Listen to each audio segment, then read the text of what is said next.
Hello, my nerds all over the internet. It is Thursday night, August 21st, and we're here for another exciting live edition of Wrestle Rewind. Folks, another incredible Thursday night to talk about all the cool things happening in the world of pro wrestling.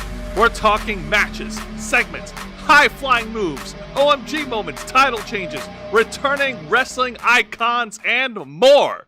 I am your host, Jose Casabona, also the host of of the Ravens Flock.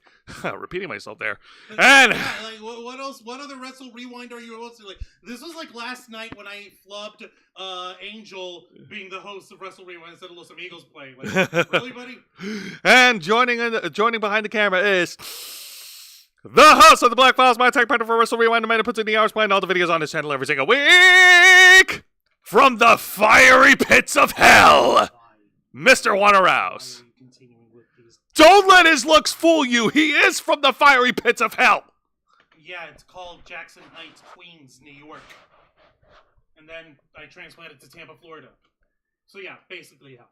Well, thank you for that fine introduction. Did you ever forget the mister? I am the one that sees through your civilian human skin. What the hell are you doing looking through my skin? Pervert. I know what you hide under your meat suit. Pervert. Anyway, so He's looking at my meat.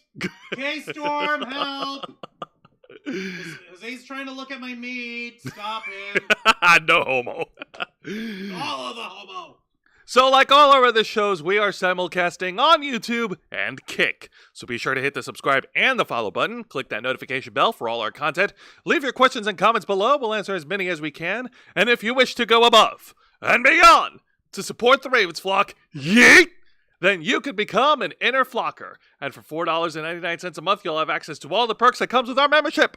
Juan, tell them. Well, for all the inner flockers we've got in our chat, and I know we have plenty, go ahead and show off those lovely membership badges and custom emojis, letting everyone know that you're here to help rescue the Ravens Flock from the clutches of late-stage capitalism to become full-time streamers. Since 2013, we've been working hard, staying strong, making your voice our mission. The only thing standing in our way now is the fact that we have to work 9 to 5 jobs just to keep the lights on. However, there's a way that you can help rescue us from this dim and dismal fate, and it's by doing what you folks do best, supporting us here at the Ravens Flock by liking our content, by commenting both during and after the stream, by sharing our content across all your social media, and most importantly, making sure that everyone that you refer us to, and of course yourself, are subscribed, and that you hit the notification bell for all alerts. Not personalized, all. Make sure you do it that way. Now, there will be times when we may not be able to count on YouTube for the monetary support, which is totally understandable, so which is why our PayPal and Cash App links are below.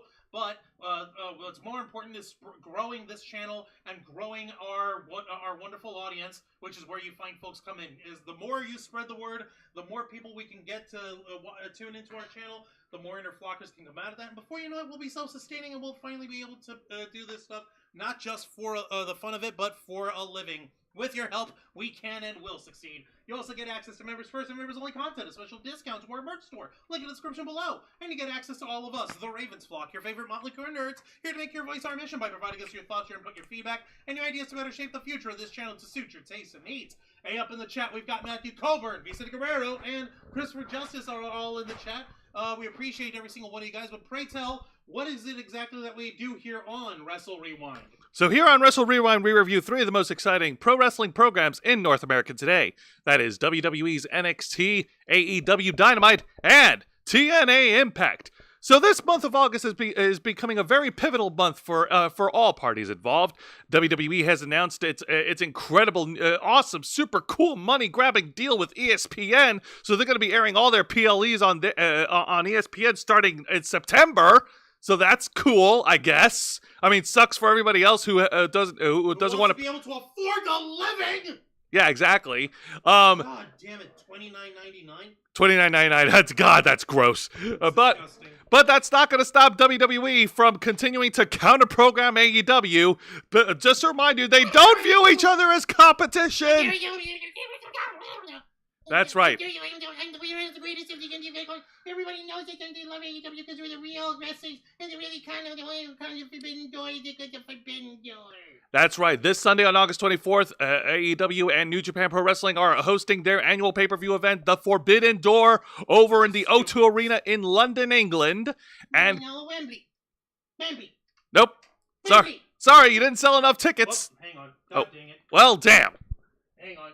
The camera went dark. I get that fixed. Give me a second. There we go. Okay, so, sorry, but you didn't sell enough tickets to fill the arena, so we're demoting you to the O2 Arena. Pleasure doing business with you. And WWE will be counter-programming by hosting their event, WWE Heatwave, which is happening on the same Sunday over in Lowell, Massachusetts. Lowell, Massachusetts. And WWE won't stop there. Apparently, it has been announced that WWE is going to be bringing back an old ECW pay-per-view event called WrestlePalooza, which will be happening on September 20th in Indianapolis, Indiana, the same Saturday, the same September 20th to counter-program AEW's All Out. Competition is good. Juan, what do you think? I think I'm too sober for this shit. Also, Ulysses Fart Knockers in the chat. How's it going, Ulysses? Welcome to Wrestle Rewind. Vicente was saying earlier, from bad news I've seen in the last year, being from the fiery pits of hell, coming anywhere in New York, sadly. Yeah, that's true. Unfortunately, Yeah. Our wonderful the city, the Big Apple, the city that birthed us, is it's seen better days. It has seen better days, unfortunately, but nevertheless, the people of New York are still run on a specific kind of energy that we don't have here in Tampa. They're always busy. They're always moving. There's no time to stop because they got to go from point A to point B to point C to point X, Y, and Z. I skipped a few letters, but you get my point. And the only way for us that's because they need to catch their transfer bus, their transfer train. Yes, and the only way for us to keep up with that kind of energy is through our partners at Glitch Energy, the specially formulated smart energy blend for all the geeks and nerds to enjoy. It comes complete with 0 sugar, 0 calories, 0 carbs. Your volume is fine, as I was saying. Lower your arm so it's dead center, genius. Sorry, it comes complete with 0 calories, 0 carbs, 0 lag, and of course 0 crash. Make sure you bookmark glitchenergy.com. Grab the friggin' tub! How dare you! Okay, I was doing fine. You were, and now you are.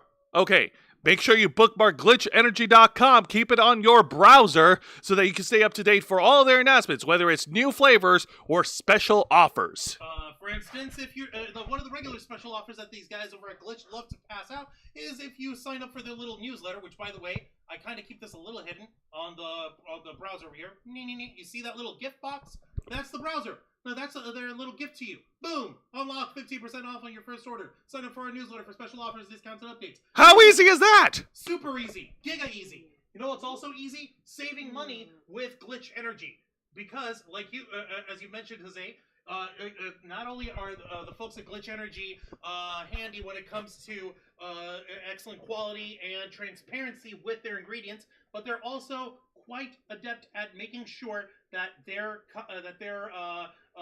products are accessible to people. Exactly, and if you don't have enough to afford the original total price, they can work with you through the Cash App Afterpay program. It'll be four easy installments payments of the original retail price. And there's no interest on it. It debits directly out of your debit card, and it doesn't delay your order either. Because why is this taking so long? I'm just trying to load the freaking Squawberries and Queen Uwu. What the fuck? God dang it! Don't worry about it. The moment's over. The moment's gone. Well, you know what? It's not gone. Our promo code, because if you go to glitchenergy.com and use our promo code FlockFuel, you'll receive a 20% discount on your order. So don't delay. Go to glitchenergy.com, use our promo code, make sure your browser's working, and get your glitch now. I'd like to once again thank Glitch Energy for partnering with the Ravens Flock. If you guys could send us a better browser, that'd be great. What the hell, Chrome? Let's try Firefox. No.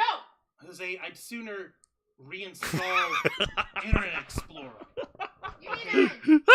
No. I mean the original Internet Explorer. The original. Thank you, Explorer. It was a little late. Jose was talking about seeing through my meat suit, and that means he's been looking at my meat. Stop him, please. He was being mean, trying to uncover my evil secret identity. And talking about looking at my meat.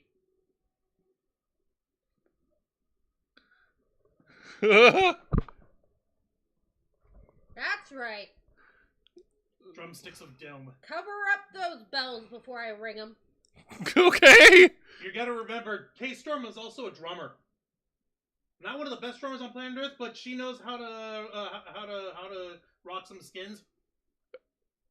Yes. Also Yes, Kay Storm. I see Lisa Boo is in the chat. Welcome to Wrestle Rewind. And Khaleesi made it in. Thank you, Khaleesi, for joining us here. Yay! Listen, Vicente, anytime wrestling people from different feds, the other guy is not competition, that 100%, I want the other company motherfuckers dead, kill them. Yes, Rob Zombie, move quote there. Yeah. Yeah. Right. I mean, come on. I mean, yeah, you dig through the ditches and yada yada, Dracula. All right, so let's go ahead and get into this week's reviews, and we're also going to be reviewing the main event of this year's TNA Emergence. More on that later. Juan, ring that bell. Don't mind if I do. All right, so we're going to start things off by talking about this week's edition of WWE NXT. This is the go-home show before their pay-per-view event, WWE Heatwave, and this time they've hit the road. This NXT took place over at the MetLife venue over in Philadelphia, Pennsylvania. Yay. And we start things off. The city of brotherly love. Yes, And indeed. The birthplace of my lunch today. Hey! And we start things off with a car crash. It's a Philadelphia street fight. Two ex-tag partners who are now going at each other's throats, straight from pro wrestling known as Yoshiki Inamura, going one-on-one against Josh Briggs, a.k.a. the 2025 version of Baron Corbin. Okay, look, whoa. Okay, no, you've got to... Listen, we hate Baron Corbin for ruining everything. But that's after he has been Lone Wolf, and then Constable Corbin, and then Happy Corbin, and then Broke Corbin, and then fucking... What the hell else was he? Well, he was managed by JBL. So... What the hell else was he, though? No, that was it. Okay, does Josh Briggs have a really, really terrible, unfortunate hairline recession problem? Well, good news, no. But this guy isn't Baron Corbin at all. What the fuck is wrong with you, man? it's the way that he dressed, like all super like death and all that shit. Like that's the same gear that Baron Corbin wears. So he stole your cosplays. Fuck off. Anyway, so the match didn't even start. These guys were brawling backstage, and eventually their fight made their way to the arena. And what's funny, let's show that. Like, they fought over at ringside, and apparently, like, the way the venue is set up is that in the middle of the ring, obviously there's a ringside padding, but it's also elevated from the original floor of the venue. Okay, that doesn't make that much sense to me. Are you telling me that, like, it's not level to the floor, the ring and the ramp and all that stuff is elevated up even higher off the floor? Yes, I think that's I think that's not a fault at WWE. They had to work with what they were given. Okay, what is this venue where they're having these episodes? It's called the Met over in Philadelphia. I believe that's what it's called. Yep. Okay. The Met Philly. Okay. Yeah, let me look at it. Wait, what the fuck? It's an opera house? Yeah, it's an opera house. This is an opera house? Okay, that explains it. They're in what do you call it? They're in an auditorium. It's not an arena. Okay. That's why I said venue.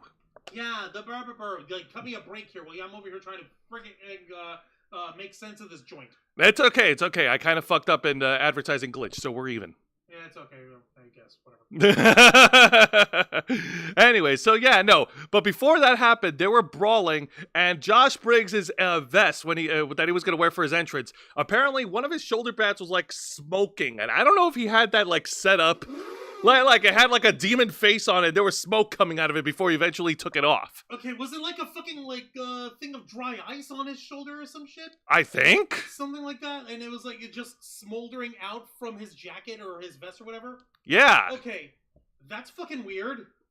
So while Juan is doing a little research on the venue, Inamura was able to continue the onslaught, keep Josh Briggs grounded. When we got back from commercial break, Josh Briggs hit a superplex on Inamura through the steel barricade, propped up by chairs. Okay, so they set up 4 chairs, and this is a fucking car crash. I'm sorry. Like, why am I trying to make sense of this? It's a Philadelphia street fight. So it's no disqualification, no countouts. Anything goes. Say it. What's coming? Insert Jim Cornette line here. Easy fancy booking.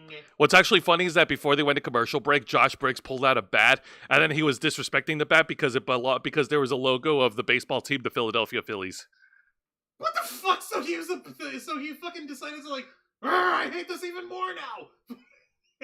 What the fuck? At least the WWE had enough restraint not to slap a sponsor logo onto the bat. Is there any sort of sponsor logo on the in the ring here? Is it still made by Maybelline?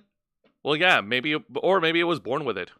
Maybe it's what the fuck. Let's continue with the match. Anyway, so, and then Josh Briggs continued the punishment. Yeah, it's fucking Maybelline. It is Maybelline. Fucking hell. Yeah. God damn, I'm just kidding. I was just kidding. God damn it. So Josh Briggs continues to punish Inamura with a series of, he at one point taped Inamura to the ropes so that he can lay in some kendo shots to his back until eventually Inamura broke out and he started hulking up, and then then just as Josh was going to hit him with another kendo stick shot, Inamura, just chopped that shit down and broke the kendo stick.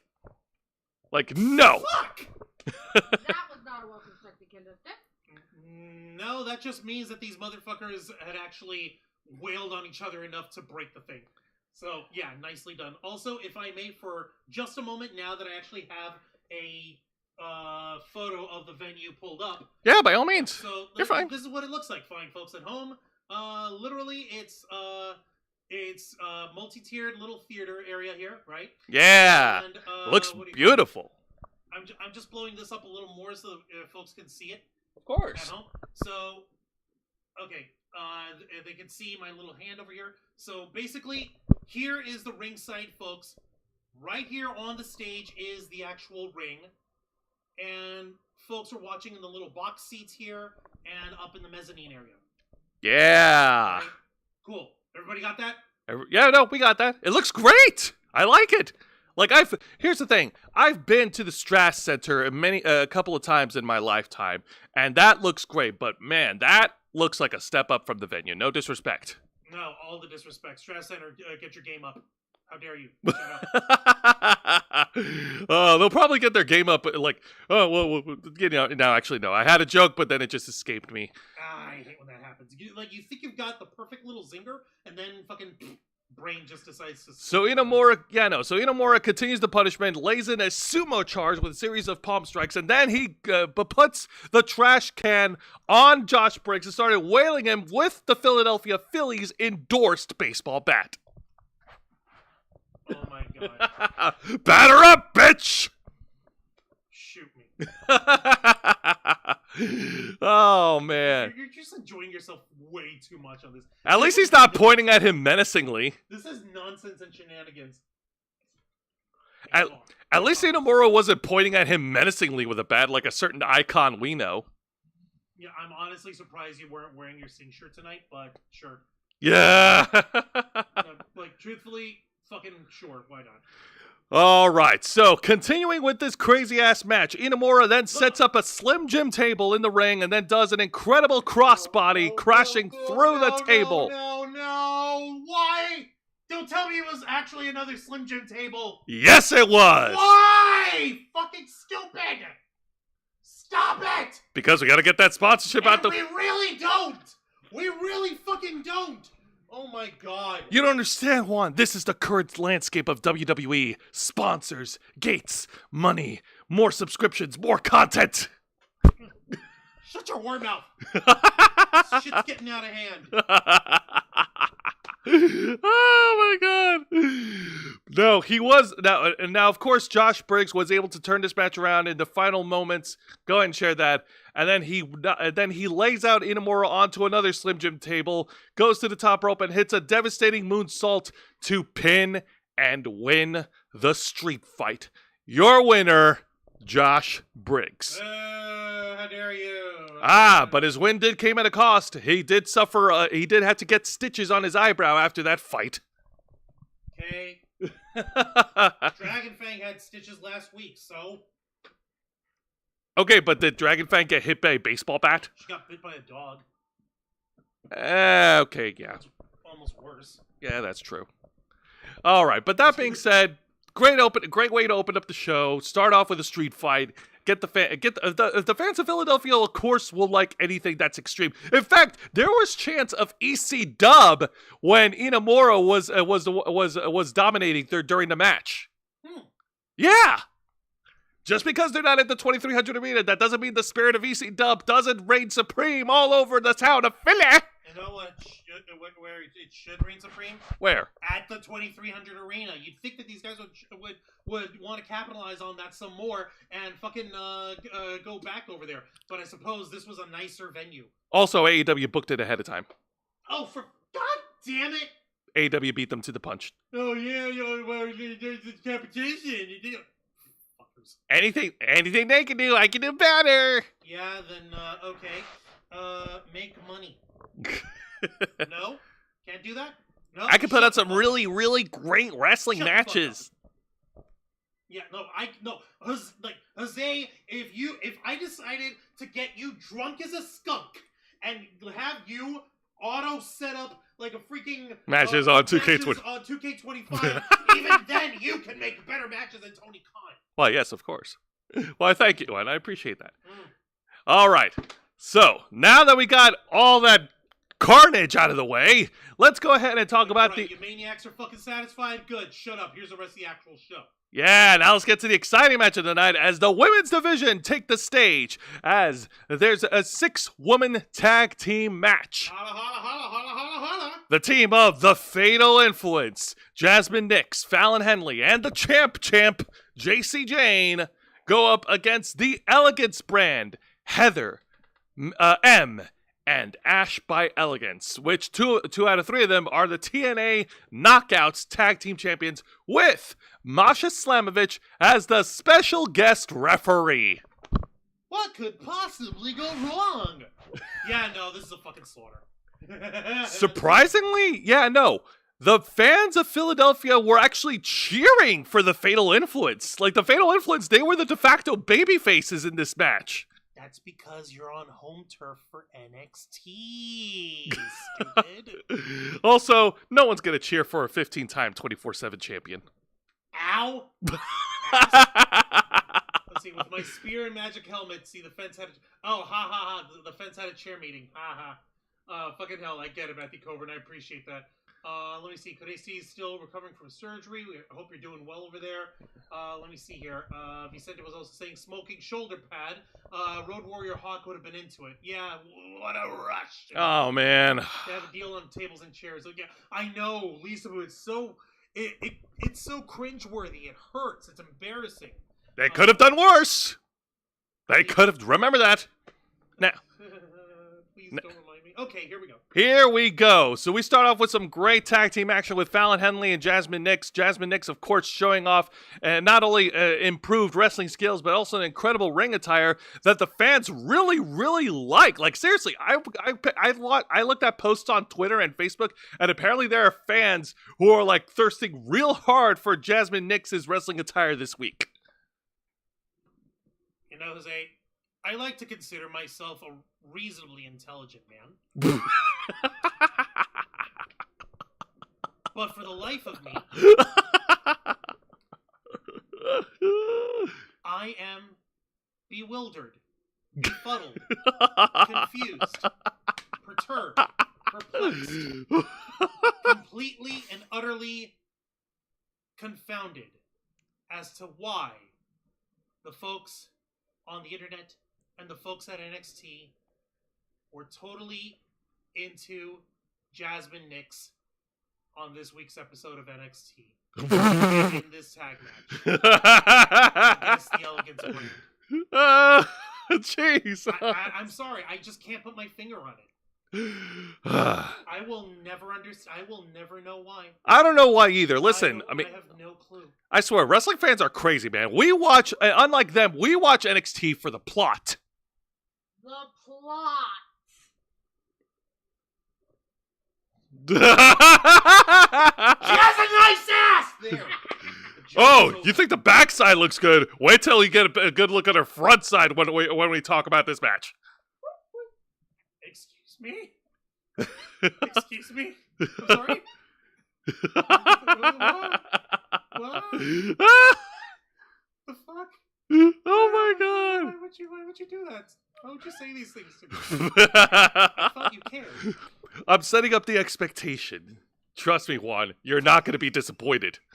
And neither are the fans over in Philadelphia when they got a special treat. We also got some great tag team action, some tag team chemistry between Heather and M. You can see Heather riding on top of M's shoulders, and then Heather jumps off and lays out a crossbody onto Jasmine Nix, only able to get a 2 count, of course. Matthew, WTF are you talking about, says Mr. Yuck. Mr. Yuck, are you new here? Yuck, welcome to Wrestle Rewind.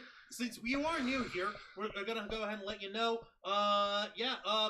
Matthew Comer was talking lyrics of a song called Babyface.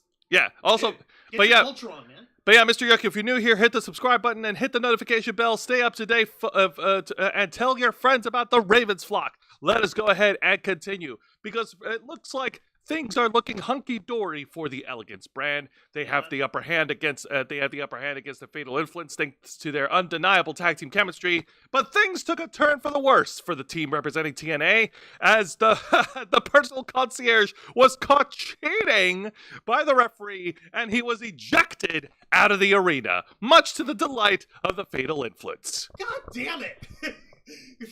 The personal concierge, dude, Iceman can't catch a fucking break. I would feel sympathetic for him if he didn't look like a total douche. I mean, that's the whole gag. Yeah, I know. And the fact that his Monster Slamovich going ahead and giving the order to throw him out, that must have been satisfying for her. But Well, that's beside the point. But of course. Now, continuing the match, of course. Jesus! Now, despite Is that M or Ash? that is That's Ash, yeah. no, that's Heather. Oh, that's Heather. Sorry, I couldn't. Yeah. Right. M is the brunette in the team. My bad. Okay, Jesus Christ, is that both?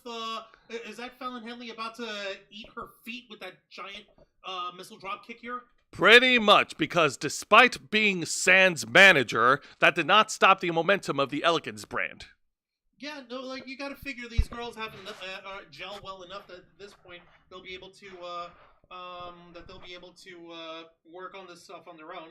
But you know, thank goodness they were able to continue on without their Iceman.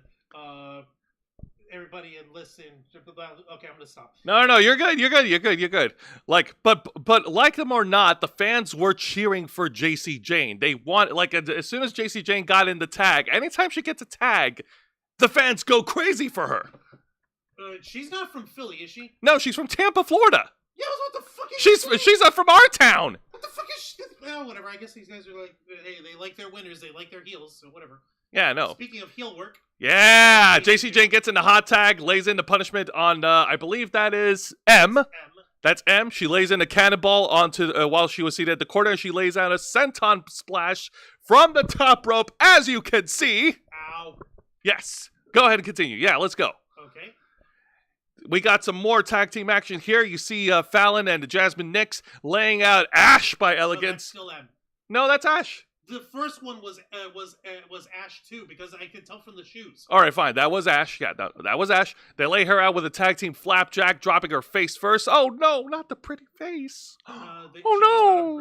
Ha ha ha. And then we get to the finish. We get to the finish because Jasmine Nix, unfortunately, she's on the receiving end of another tag team, double team, where you see here, M has her in a bow and arrow lock. That was Ash. You're the one who says Ash. Like, listen,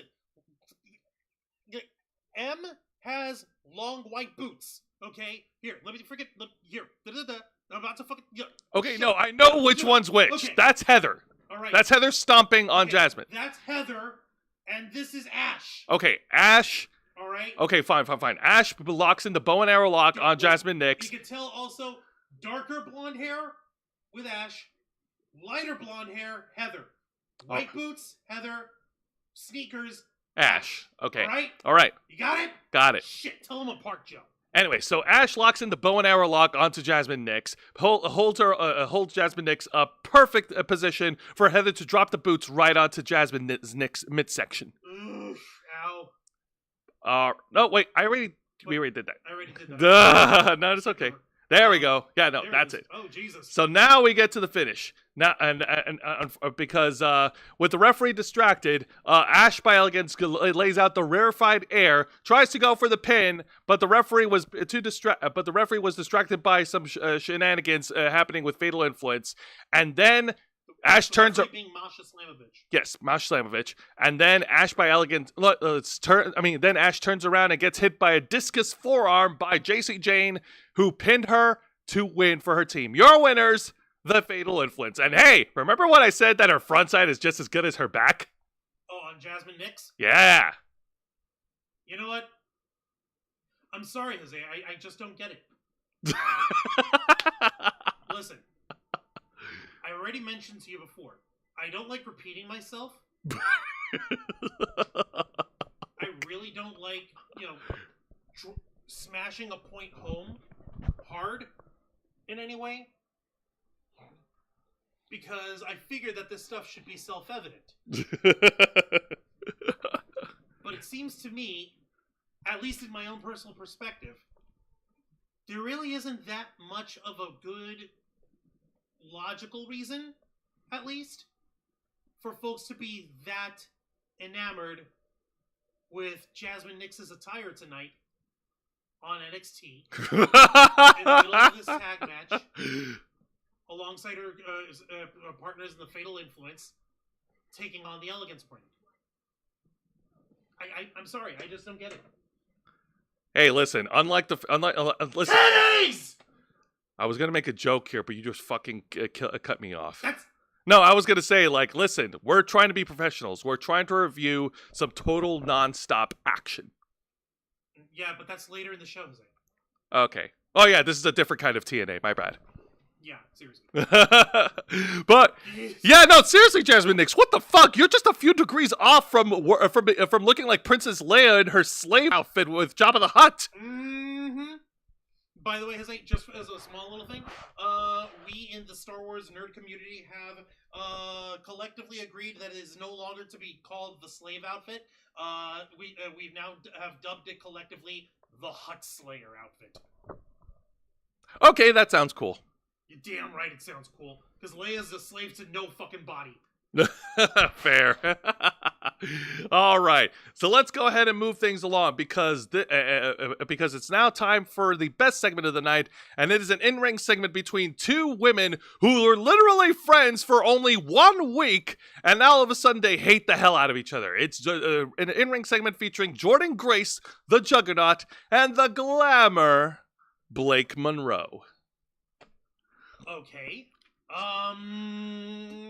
All right. Yeah, this rivalry's been building. So ever since ever since WWE Evolution, Blake Monroe has been running a smear campaign on Jordynne Grace, calling her a loser, calling her an outcast, body shaming her, even going down as to showing off pictures of Jordynne Grace when she was younger, when she started in pro wrestling, and she was fluffy.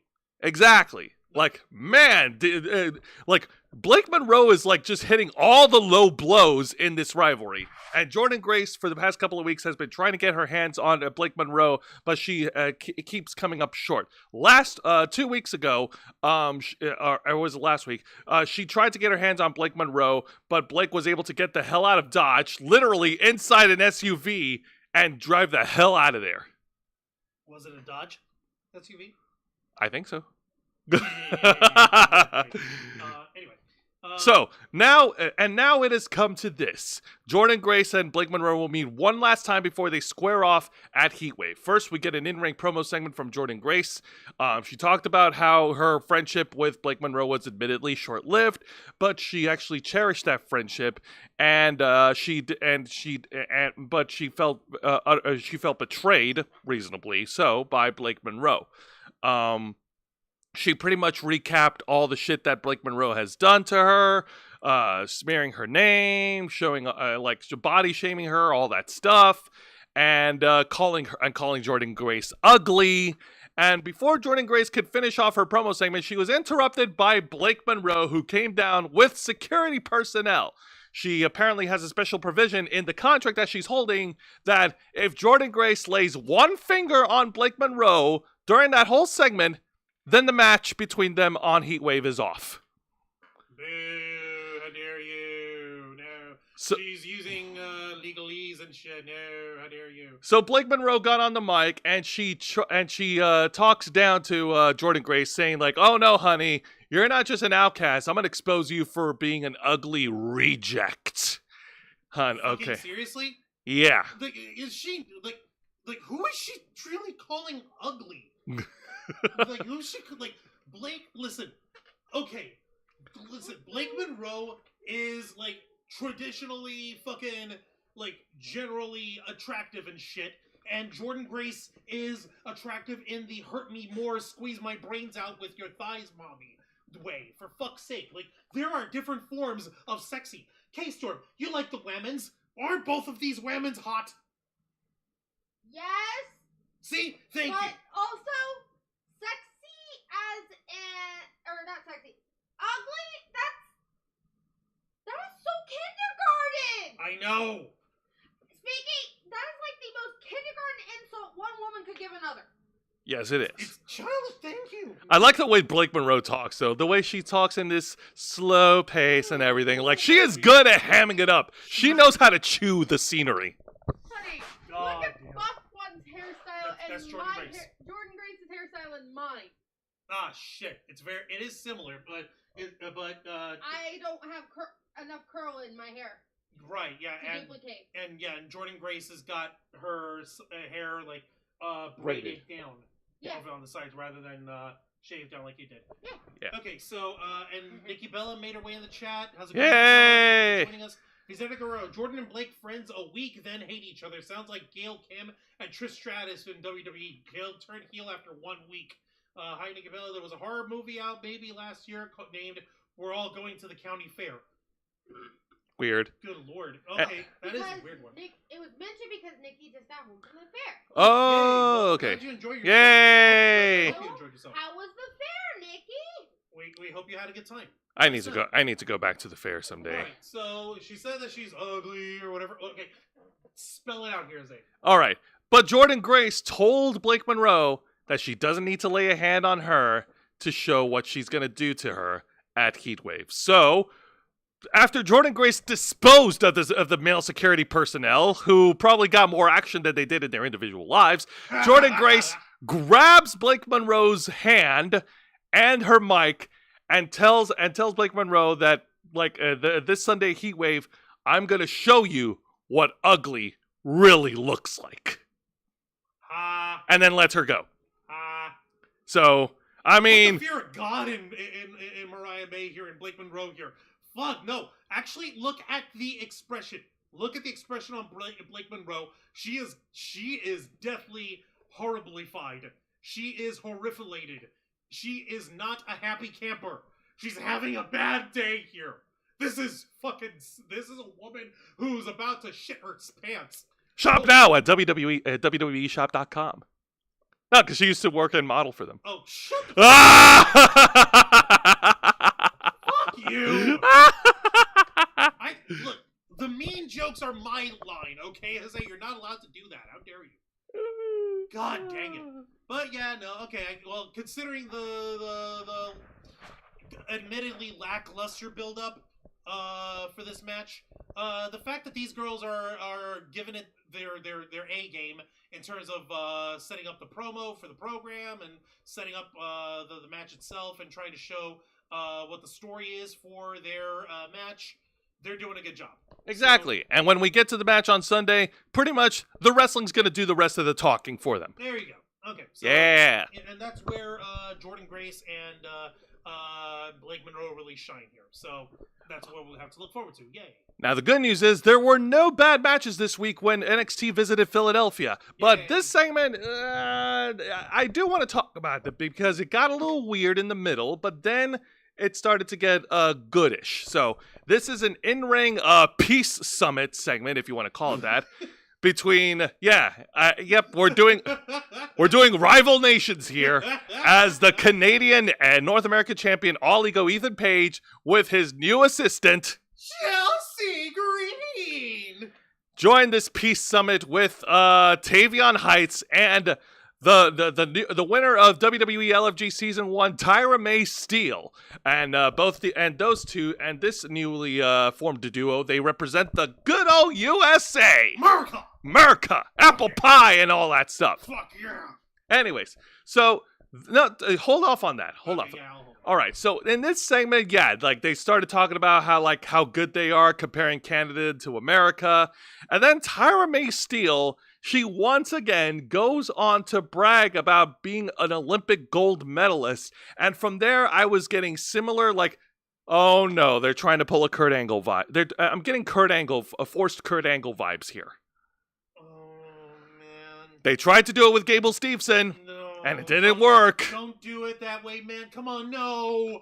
No, for fuck's sake. Listen, okay, Tasha May Steele over here, does she have energy? Does she have the it factor for personality at the very fucking least? She had energy. Personality, I'm looking at it and it's kind of 50-50. Like no. She spoke well, like she did. She bragged about like, hey, I have an actual Olympic gold medal. That means that I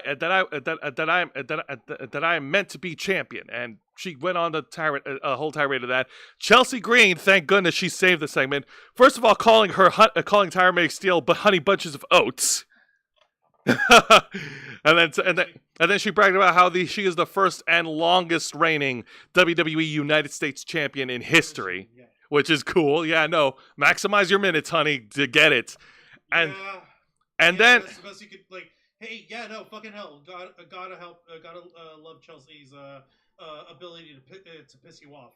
And then after some more back and forth, we got the NXT general manager, Ava, who announced that this Sunday at Heatwave, it'll be a mixed tag team match of Ethan Page and Chelsea Green going up against Tavion Heights and Tyra May Steele. And then the whole Peace Summit, Tyra May Steele. And then the whole Peace Summit ends in a huge pull-apart, which ends with, boom! Just to hammer the point home that we are really fisting the Kurt Angle shit here, both Tavion and Tyra May Steele lock in simultaneous ankle locks on their Canadian opponents. Oh no, please! Oh, it's true! It's damn true! Like, was the audience eating it at least? Was the audience... At least the audience were having fun with it. Okay, like, because I'm over here thinking, like, yeah, the Philly crowd can be bananas and ECW, all that good shit, but you've also got to, like, I would imagine that they would at least appreciate the Kurt Angle pandering because, you know, Pittsburgh boy. You know? That's my fucking rag on all that. Like, that they could at least appreciate it in that respect. But you know, WWE, they like to sometimes go for the American gimmick because, well, how are fans gonna boo a guy who's a wrestler who's all about the USA in the red, white, and blue? Easy, El Grande Americano. Okay, but until they replaced him with another El Grande Americano. Okay, you gotta admit that shit is funny. Okay, yeah, now it is. Now that we know it's not Chad Gable under the mask anymore, it's what, Ludwig Kaiser? I don't know who you're talking about, Juan. El Grande Americano takes many forms. Who are you to assume and judge who's underneath the mysterious mask of El Grande Americano? Ha ha! You missed me! Ah! Cut it out! Okay, but Juan does have a point. Sometimes it works, sometimes it's a hit and miss. Sometimes you'll land a Kurt Angle, other times you'll land a poorly executed Jack Swagger. And other times you get a Gable Steveson who just has failure to launch. Here at least we've got something. Like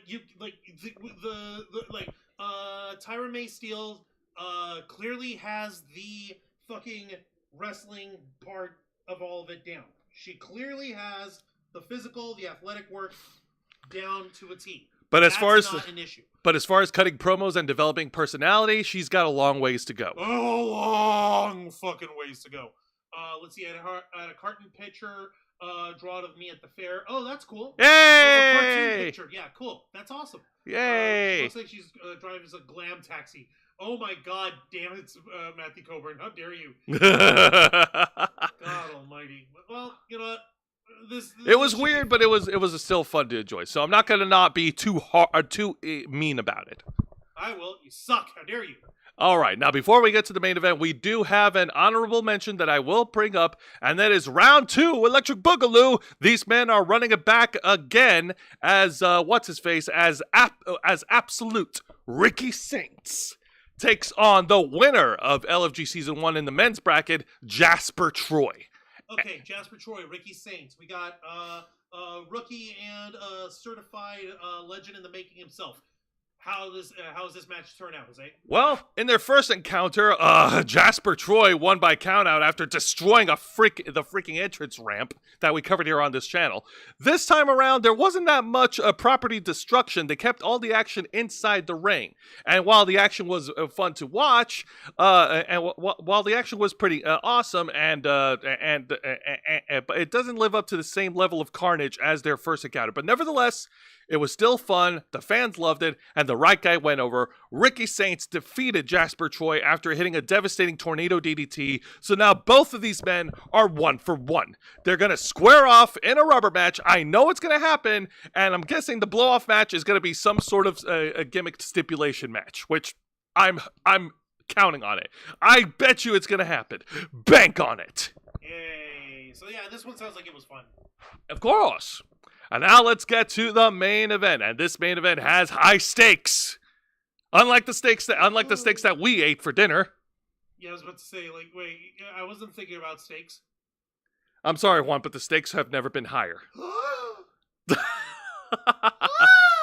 Not that kind of stakes. Get out of your mouth. Stop thinking it. But I made them so fucking tasty. This is for whoever wins this match will face off Oba Femi for the NXT title at Heatwave. All right, so let's get this show on the road over here. So we've got Javon Evans, the young OG, the bouncy boy, taking on the TNA World Champion, Trick Williams. All right, Trick Williams and Javon Evans running it back again. Their rivalry has been all over the place, and now we've got this new little wrinkle here with Trick Willy Wonka being the TNA World Champion, and Javon Evans looking to get some gold of his own. So let's see how this turns out. All right. So immediately, as soon as the bell rang, go ahead. As soon as the bell rang, Trick Williams hits Javon Evans with a discus big boot, already busting him open, and Javon is bleeding through his mouth. Eat my foot. Eat his foot, indeed. Damn, Trick Williams, the way his body language throughout this whole match is that he is cocky, but he is also desperate. He was really hoping to finish him off sooner than later. You look hungry. Here, have some leather. Thank you, K-Storm. Another vampire bites the dust. Wait, who the fuck was a vampire in that? Who's blood-sucking? Vampire. Why are we talking about vampires dying? You're talking about me? I mean, I know I've been called Nosferatu before, but... Like, no, like, are we talking about with, like, me being fucking, like, in a meat sack or something? What the hell was going on? I would like to clarify that K-Storm doesn't count as a vampire. She is a witch. Yeah, she's already nocturnal by nature. It doesn't count. All right, so Javon Evans got fed a snack and he got busted open early. And so yeah, he even yelled about it like as soon as he go ahead and share that picture because like he did eventually fight back. He had a great the steaks. The steak. It was a word play. Thank you. I'm sorry. I'm tired. I've had a long day. So have I. I've been out and about. I'm a little bit fried, but not in the fun way. I'm working on that part though. No, it's okay. You're mentally tired. I'm physically tired. I'm also a little physically tired. All right, fair. So, the young OG hits an incredible tope suicida, wiping out Trick Williams at ringside. And then during the match, he yells, "Oh yeah, we got blood here!" Like, I don't think that's something you should be proud of. Well, you remember they're in front of the ECW crowd. Like, they love the blood. They love the carnage and the gore and the mayhem and the destruction. I'm honestly, I think I know why they held it at this arena, at this venue, rather than the 2300 arena. Why? It's simple. You can't throw the folding chairs in. They over at ECW, if you remember back in the day, the crowd used to love throwing their folding chairs from their seats out from under their ass and just throwing them all into the ring and piling it on top of everybody, and they're just fucking killing them that way. Yeah, But you can't do that in a little amphitheater like this because the seats are fixed in. that is true. So ha. Ha. You can't be that extreme. But- Tee. Now, now Javon Evans was trying to go for another spin. Actually, no, go back to that one that you selected. This one? Yes, please, because this is important. Because this is where things took a turn for the worse. Javon Evans tried to go for a springboard move. Trick Williams caught him on the top rope and then pushed him off, sending Javon Evans crashing through the announce desk. Shit! And this was all before going into a commercial break. Like I'm literally imagining the fucking Our boy here got yeeted. I'm literally fucking imagining the gag of like right as he's flying in. We'll be right back. Shit. Yeah. Oh, you bet your bottom dollar that Matthew is gonna flag this for his next Botchamania video. Speaking of which, Matthew Coburn, I believe I can fly. I believe I can wrestle you. I believe I can fly. All right. Shit. Obviously, Booker T's having the time of his life. Oh yeah, well, you know what? It's Booker T. To find out what Booker T is thinking is like trying to solve a puzzle that'll never be fixed. You better off not. Anyways, now Javon. He gets his back though. Yes, Javon Evans was able to fight back, hitting a series of combination strikes in the middle of the ring, and then hitting a suicide dive, knocking out Trick Williams because an announce table, bitch, please, that ain't gonna stop him. Yeah, no, Javon Evans has been known to take way worse risks than that. Yeah, he's a young kid, and he is definitely all about high risks, high reward. Well, let's see if he actually gets highly rewarded in this craziness. Yep, continuing with the momentum against Trick Williams, what's his face? The young OG hits him with an OG cutter, but Trick was able to kick out after 2. Now, Trick Williams was able to stop the young OG Javon Evans in his tracks, and go ahead, next one, and then lays out Javon Evans with the bookend, because Booker T, haha. Because, yeah, fucking Booker T, yeah. And then he goes over to the corner, and just as he was about to prepare to hit Javon Evans with the running knee, he stops mid-run, only to notice that Mike Santana is right there, pointing at him menacingly. You fucking kidding me? He's interrupted by the sight of Mike Santana. Mike doesn't even run in. He just stands there menacingly in one of the mezzanine fucking box seats here. Are you shitting me? This was apparently good enough for Javon Evans to hit another OG cutter to pin and punch his ticket for Heat Wave. Your winner by distraction, I guess. Javon Evans. Hey, listen. Can I just take one little moment over here?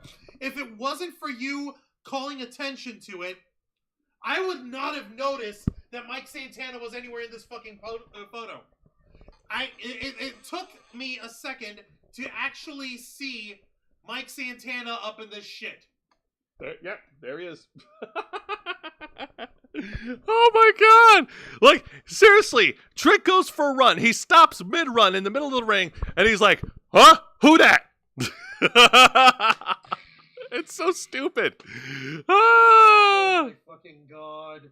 Oh, go ahead and show the next picture, because the show does close off with an intense stare down, an intense face-off between champion and challenger. The show closes with Javon Evans staring down at the ruler, the conqueror, the mountain you cannot climb, the bringer of war, the dominant, undefeated NXT champion. And I'm saying it very slowly, the great Obafemi. Wait, what the fuck is up with Obafemi's face here? He's smiling because... He's smiling! Oh, At yes. the thought of Javon Evans in his sight. Dude, I don't think that's the right kind of smile you want to be giving, though, dude. Oh, boy. That's just kind of smile of, you got a purred mouth. Jesus. That's that kind of fucking smile. No, I don't like that smile. No. I choose life. Wait. Juan is noping out of here like the stormtroopers noped away Kylo Ren. Yep. Like, nope. I'm not doing it. Uh, No. all right. Well, now let's shift gears and go to this week's edition of AEW Dynamite. Light the fuse, hit the boom, Dynamite! This week's Dynamite takes place over in Glasgow, Scotland. Their go-home show before the Forbidden Door in England. That's right, Glasgow, Scotland. Shout out to Zayana Rose and Dragon Fan Cosplay, who are part Scottish. Yay. Real quick before we go on too much further, Booker Earl Grey Tea, thank you for that, Matthew Coburn, and Vicente Guerrero said, Javon Evans bleeding in the ECW arena would actually make sense. Just do not bleed in every match. Keep it special. He might already know this. Yeah, he probably does, except it wasn't in the ECW arena. It's just in the same town. It's in the Met. It's at the Met. But the Met looks nice. Yeah, it does. Anyways, we start things off with a brilliant face-to-face promo segment between the Billy Goat, the aerial assassin, Will Ospreay, against the former AEW World Champion, Jon Moxley. First, Will Ospreay came down to the ring, and he cut a really passionate promo to the fans of Glasgow. You mean he was yelling? Well, first of all, he put over the Glasgow fans being like, yeah, we're awesome. I mean, no disrespect to the U.S., but, you know, we are, the fans here in Scotland are really crazy, which is true. The fans are crazy in Scotland. I mean, yeah. And they could, and they can outdrink us any day of the week. That goes without saying. But no, Will Ospreay. So, yeah, Matthew Coburn is 100% UK here. I'm Scottish, Irish, Welsh, and English. Like, that's just the whole... I would say trifecta, but there's 4. Quadrifecta? Maybe? Quartet. Thank you. Big deal. Big deal. I'm Cuban, Ecuadorian, American, Scandinavian, and Spaniard. You're not Scandinavian. Anyway, so Will Ospreay then went from putting over the town of Glasgow to getting a little personal, because apparently he saw his doctor recently, and his doctor has not medically cleared him to wrestle. But Will Ospreay decided that he will put his body on the line and make this oncoming 5-on-5 tag team steel cage match into a lights out steel cage match. In other words, unsanctioned, no holds barred. The AEW will not be held liable for any damage, and so everything will fall on Will Ospreay. So it's a hardcore cage match? It's a hardcore cage match with zero liability from AEW. As opposed to when else is any kind of liability with AEW. These motherfuckers that deflect lawsuits like nobody's fucking business. They don't accept liability for jack shit. They literally have a fucking video playing at the beginning of their shows, before, like as they're getting everybody warmed up, that reads as a disclaimer saying, "Hey, if you get hurt, it's not our fault. If you get hurt in the middle of our show because our wrestlers don't know how to fucking behave themselves, and you end up being in the area where they're throwing shit around and you get injured, then we're not responsible for you." Like, are you fucking serious? Like, when else is there, like, liability? When? Apparently, if you call your match a lights out match, that means that the company holds no liability. Look, it's an unsanctioned match. Just say it's an unsanctioned cage match, and that the only reason why there's any official there is to count the pinfall or submission or cage escape or, you know, who licked the fucking Tootsie Pop or whatever the fuck. However these guys fucking decide to fucking set up their wig condition. Fucking hell. And then the Death Riders showed up, and there was a stare down between him and Jon Moxley. And then the Death Riders jumped Will Ospreay until the tag team of Jet Speed, Mike Bailey, and Kevin Knight showed up to even the odds against the Death Riders. And then eventually the Ace, Hiroshi Tanahashi, joins in on the fight, and they kicked off their six-man tag team match immediately afterwards, which was pretty good. Not the best match of the night, because I'm going to talk about the best match of the night. So it was Death Riders. It was the team of Death Riders versus the team of Jet Speed and Hiroshi Tanahashi. No, I mean, like, so it was what's his face, Claudio Castagnoli, Wheeler Yuta, and Jon Moxley versus Mike Bailey, Kevin Knight, and Hiroshi Tanahashi. Okay, making short, because you said the Death Riders. I'm like, there's also fucking Bastard Pac. There's Bastard Pac is out on a leg injury. And who's the fucking other guy that they hired temporarily? The other Gabe Kidd. Gabe Kidd, thank you. He shows up later. Yeah, fucking hell. All right, so 6-man tag match. How did that go, by the way? The good guys won.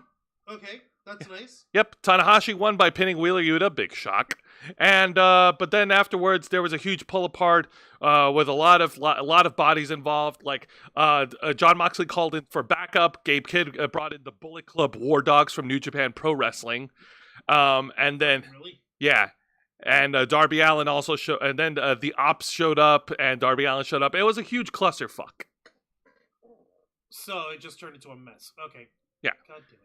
But now let's get to my pick of the best match of the night, because these guys went all the way to the limit, literally to the time limit. It is the finals of the World Tag Team Title Eliminator Tournament as FTR goes up against the team of Brodito, the Ring of Honor World Champion Bandito, and Big Bad Brody King. All right, so Brody King versus FTR, the old school guys taking on this sort of slapdash tag team, but sure, why not? They appear to work, and they appear to be doing very well for themselves. So, Yeah, no. There was a 30-minute time limit on this match. They devoted the entire half hour of AEW Dynamite to this tag team match. Both teams were going all out against each other. Like, they started off hot. During the middle of the match, before they went to commercial break, there was a spot where, where Stokely Hathaway, he had his arm in a sling, and apparently he had a hidden weapon inside. what the fuck is Stokely Hathaway doing in all this? He's the manager of FTR. Oh god damn it! No, that explains so much. Yeah, he That has... explains so much. That explains why he's getting any kind of fucking TV time over here, for fuck's sake. Seriously, he's short, he's bald, he doesn't get any hoes, he's been fighting his whole life.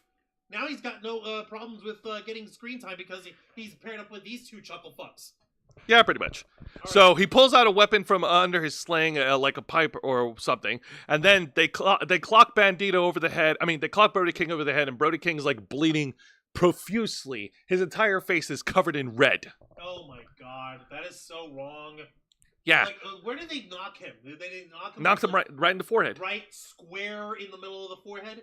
Yes. Is where they got, and his blood, and there was blood dripping all over his face. Okay, well, that's easy enough to say, because you got to remember, forehead, lots of capillaries, very easy free-flowing. Have that combining with sweat, you get an excellent effect of crimson mask of blood and gross and all that crazy jazz. So it's not like he's actually got a shitload of blood on him. It's just very well spread over his face. Okay. Exactly.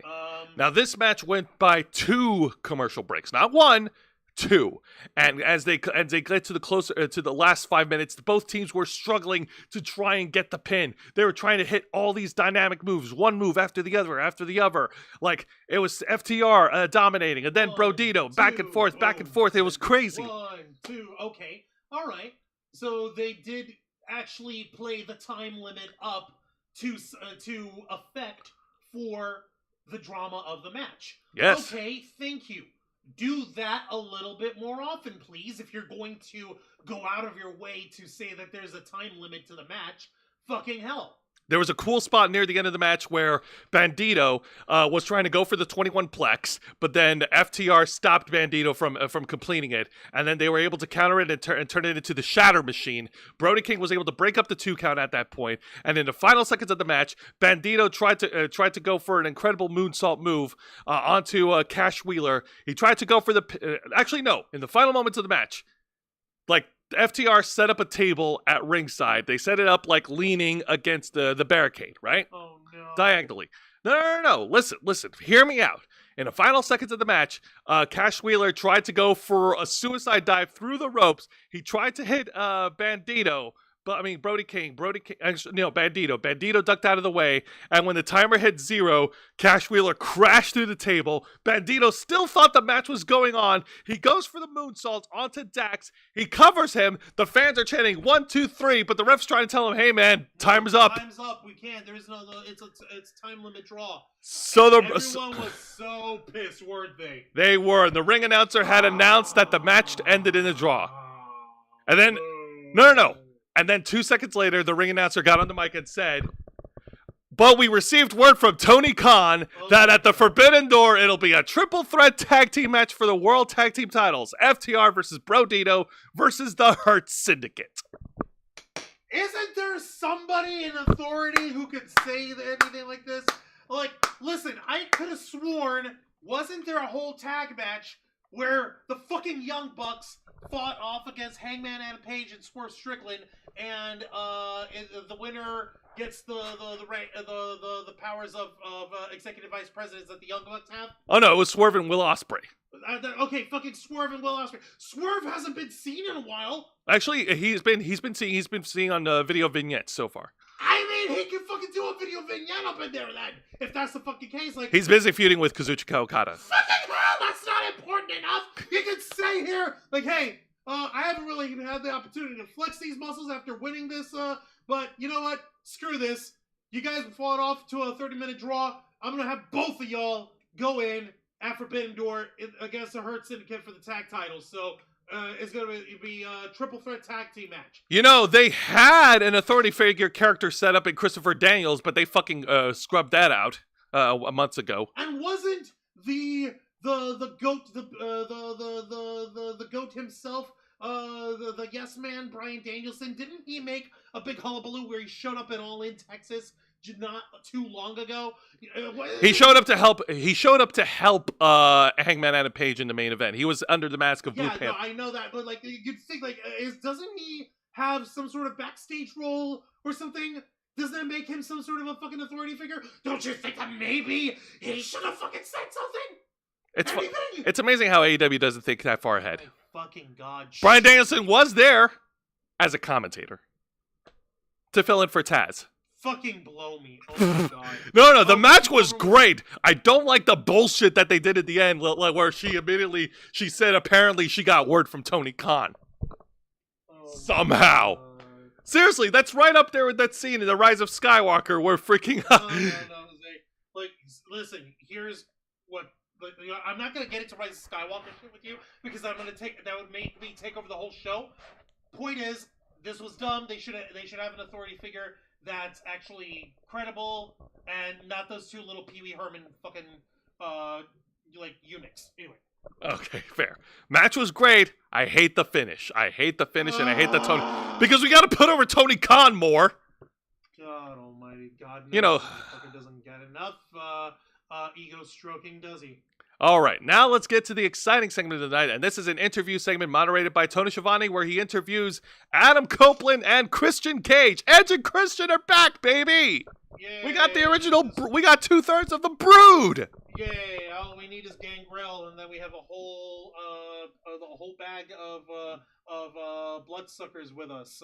Also, what's more important over here is Edge and Christian, the multi-time, multi-tag champions, part of like the triumvirate of the greatest tag champs of all time, being the Edge and Christian, the Hardy Boys, and the Dudley Boys. So yeah, I know. So Adam and Christian, they got on the mics. First of all, Christian, of course, using his usual heel shtick where he tells the people to shut their mouths while he conducts business. Adam cuts him off and being like, "Dude, why are you being a dick right now? Come on, man. These fans love us." And Adam got a little personal, saying like, "You know what? Yeah, Christian, he's an asshole, but in life, you need an asshole, and Christian is my asshole." Keep firing, assholes! Yes, I know you're holding back there. There's an asshole joke in there somewhere in your mind. Well, anyways. Wow. Did you just have yourself a fucking Edge and Christian Yowie moment in your head? I mean, it did involve assholes. Oh my god, fuck. I give up. Anyways. So Christian got on the mic and he was reminded of what happened at the end of his match at All In, where Adam told him to go find himself. Christian thought about it and he realized he doesn't need to find himself because he is perfect just the way he is. He's not a nice guy. He is an asshole, but Adam can trust Christian to get the job done. That apparently, according to Christian, this is not a friendship reunion. This is just an alliance of interest to take to get even with FTR and to get even with Christian's former adopted children. After all, the enemy of my enemy is my friend. Temporarily. God almighty. Okay, like, listen, like this, it sounds like it went okay. I know Edge and Christian can work promos like a motherfucker. This just feels like a little choppy. It feels. The way you were bringing. It sounds better when Christian says it, but the point is, but the point is, they delivered it pretty well, and then out comes Mama Wayne and Kip Sapien. And they cut a brief promo before introducing Nick Wayne via Titantron, because apparently the Ring of Honor television champion Nick Wayne, he's currently injured, so he's not going to be able to compete at the Forbidden Door. But he tells Christian and Adam that he's always one step ahead and he has a plan B. And then we get the AEW TV return of Luchasaurus. I wish I had a picture of him. I couldn't find it because AEW has been very strict. You're kidding. Not even on their website? Well, maybe on their website. I'm not sure. I haven't looked on their website because I can't grab anything from their website. Because they're assholes. You sure about that, Isaiah? If you want to try and grab it, be my guest. So while you're doing that, Luchasaurus came back and they showed a huge video of him being on a hospital bed, and then he wakes up, and then and then he marches down to the ring. He attacks Adam and Christian. He lays out Adam with a choke slam. He has a brief stare down with Christian because these two were an alliance back then. And then he lays out Christian with a choke slam. And the whole segment ends with Luchasaurus standing tall against Edge and Christian. No, the nerve. How dare he? Yeah, I'm happy to see Luchasaurus come back. He was apparently sidelined with a very serious medical condition. I believe he was battling pneumonia or something. I don't remember. I'm not gonna lie, I do not remember. But the point is, I'm happy to see that Luchasaurus is back. I'm happy to see that he's back in good health. And yeah, no, he's obviously a heel. I mean, I'd expect nothing less from Luchasaurus. And he looks great. He always looks fucking awesome. Well, let me. There we go. Okay, there he is. I don't know if you can. I don't know if we can blow that up or zoom in on that. Hang on a minute. Yeah, that's you guys. Hey, taking a look at yourselves in the chat. Yeah, and there's Luchasaurus, man. Look at this guy. This guy looks great. Well, good on him for not being sick and dying, I guess. Yeah. I hope you'll excuse me. I'm literally just I can't get past his fucking gimmick and his fucking costume and all. And there he is laying waste to Christian Cage. Yep, delivering choke slams for days. No, the nerve. So while Nick Wayne may not be in attendance, Luchasaurus will be taking his place. But that's okay, because the power lies within Edge and Christian, and it's up to them to find it. And they will become what they will become. What does that be, Jose? I don't know. I was copying off their Bad Brood promo from the very first WWE SmackDown. Fucking hell, no wonder I didn't recognize it as such an obscure reference. God damn, Jose. You're welcome. Nerd! I thought Luchasaurus turning on Christian, but I thought Christian would still be heel and go through a table while Lucha turned babyface.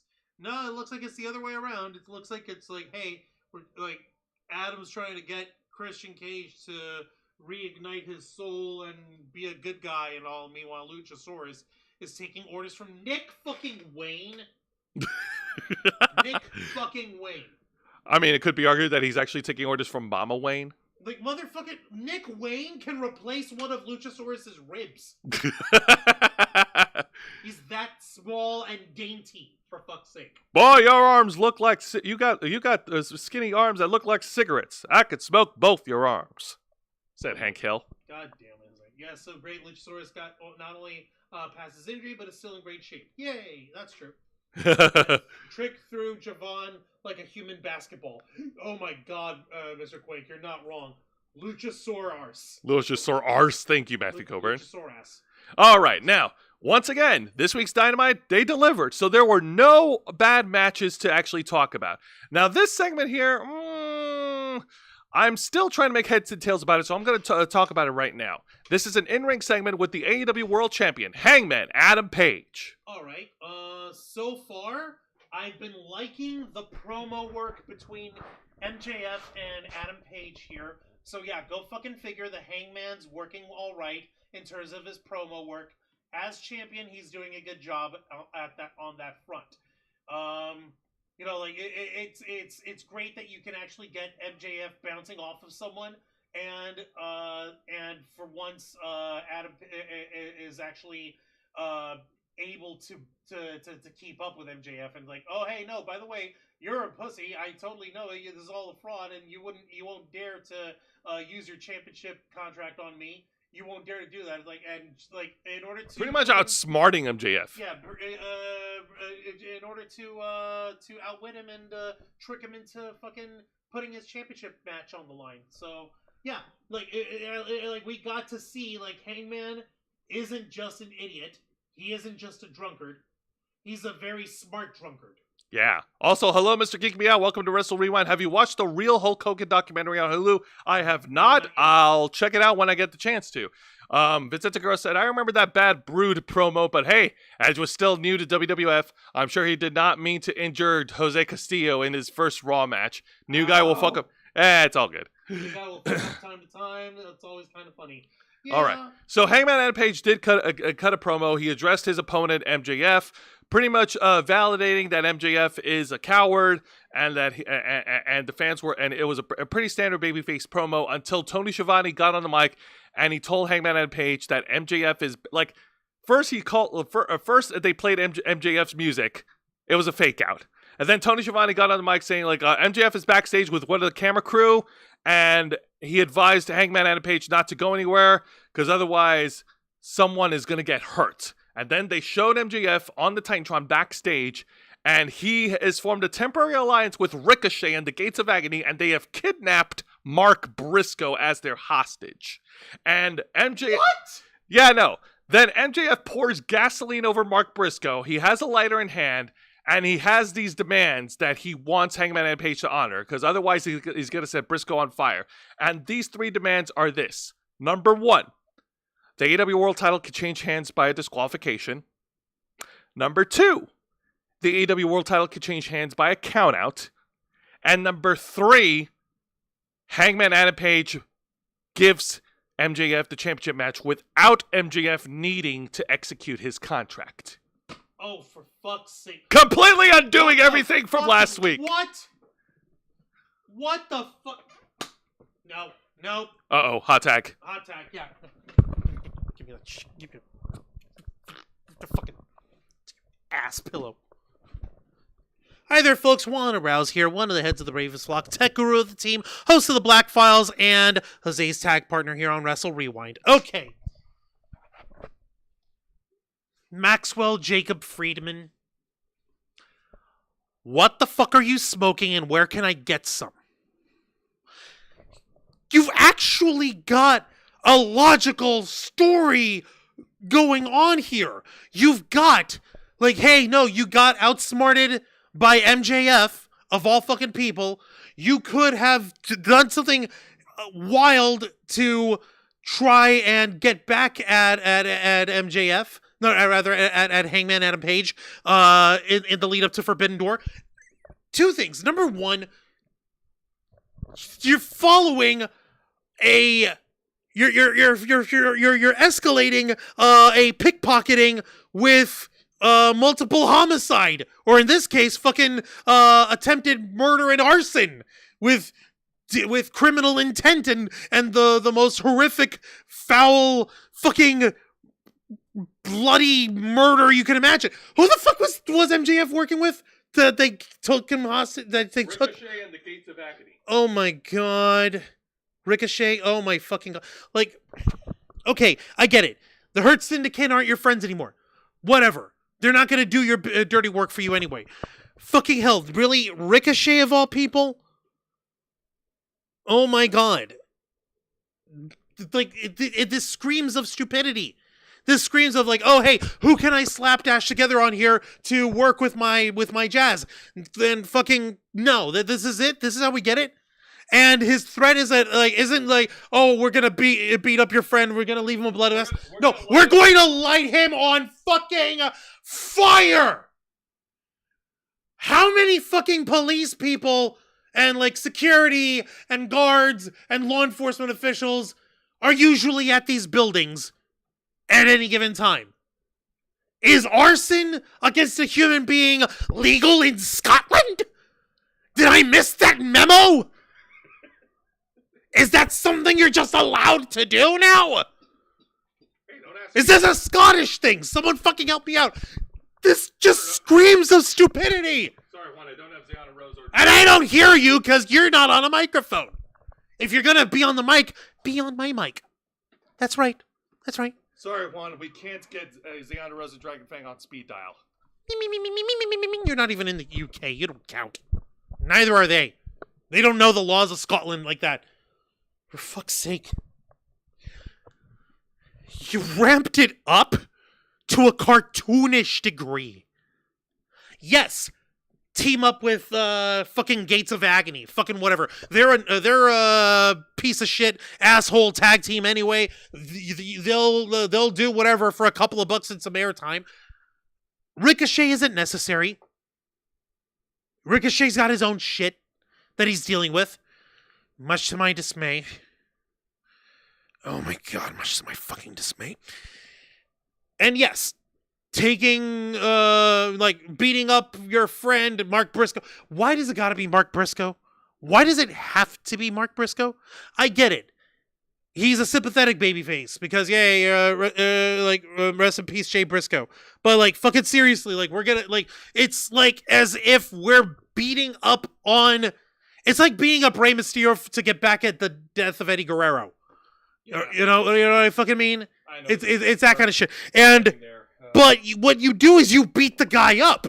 You leave him beat up. You leave him oh, hey, we've got fucking lead pipes or whatever. Or, we got steel chairs. We're going to smack him around. But light him on fire?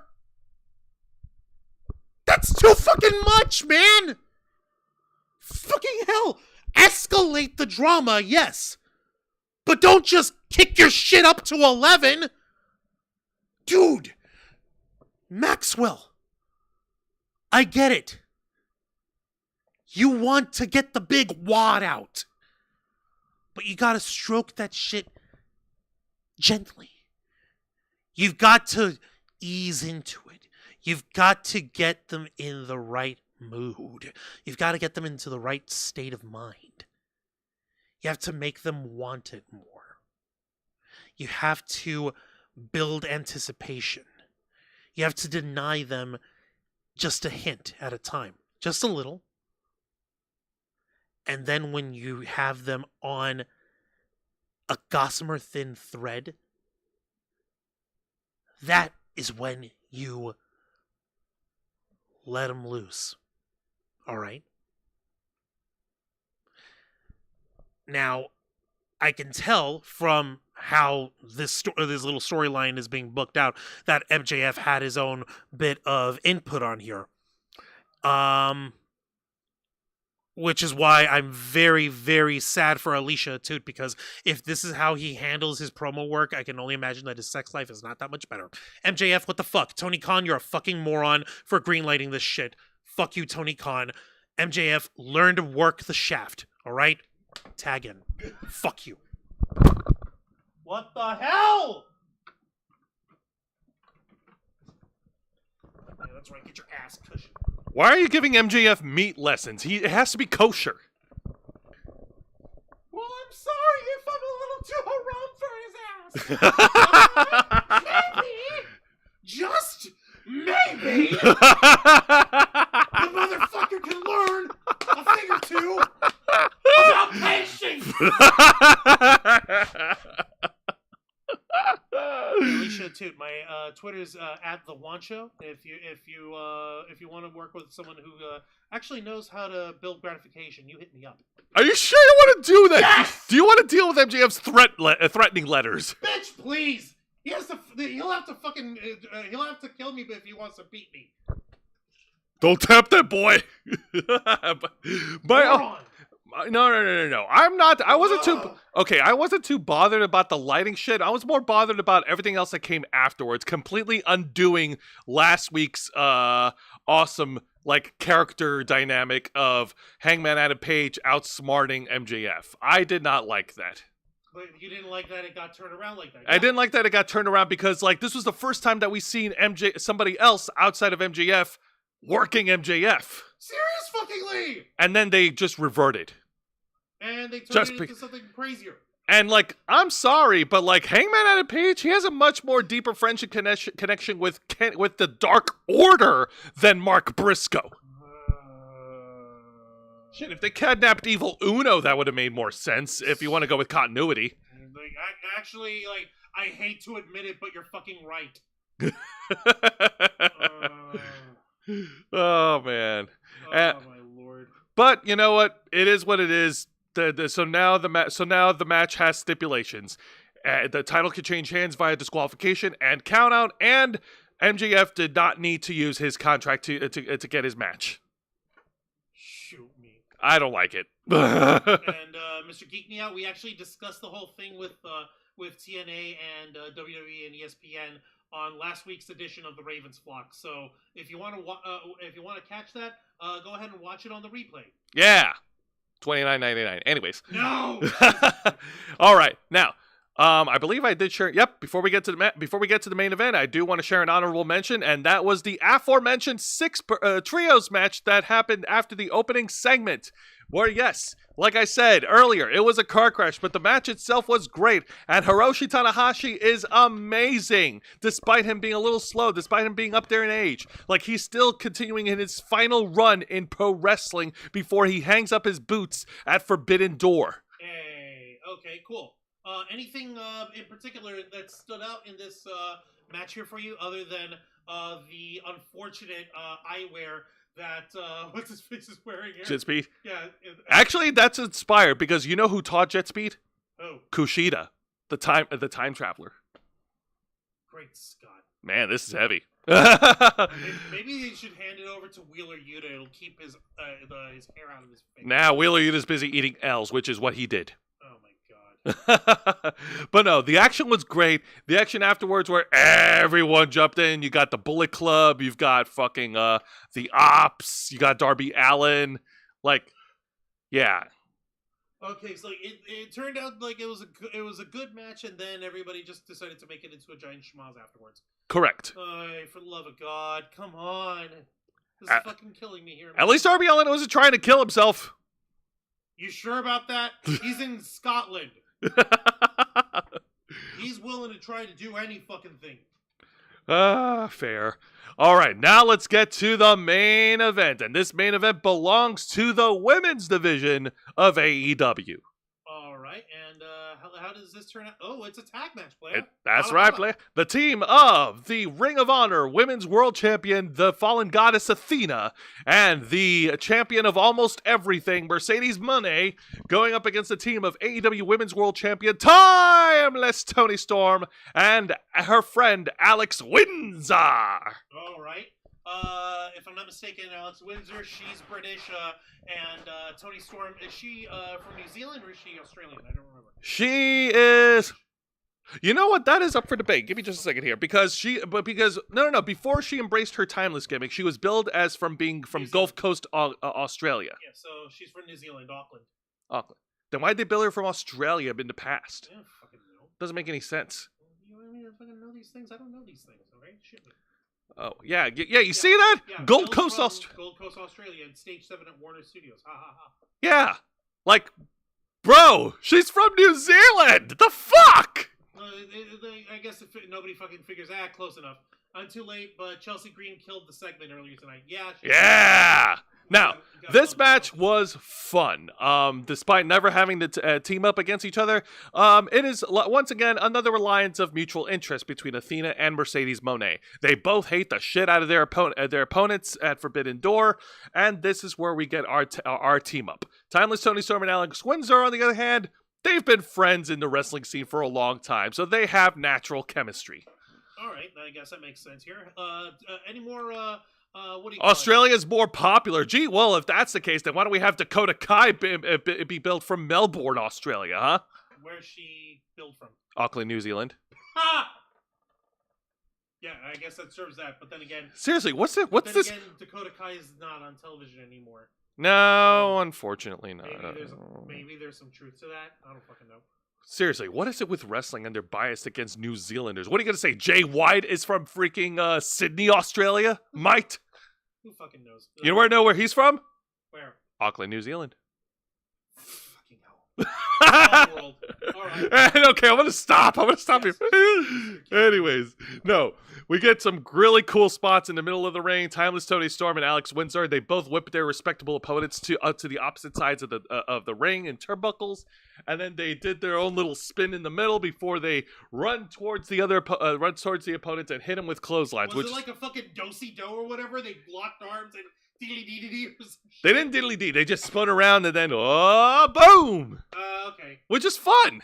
Okay. Yeah, that sounds like fun. No, because I was like, when you said that they went into each other's to their opponents or whatever, I'm thinking that they ran towards each other first, locked arms, swung each other like if you're in a dance or whatever, and threw each other at their. Oh, okay. Then yes, that's what they did. Sorry. Yeah, so they did do a little do-si-do. Okay, I had to wait till you described it. I'm sorry.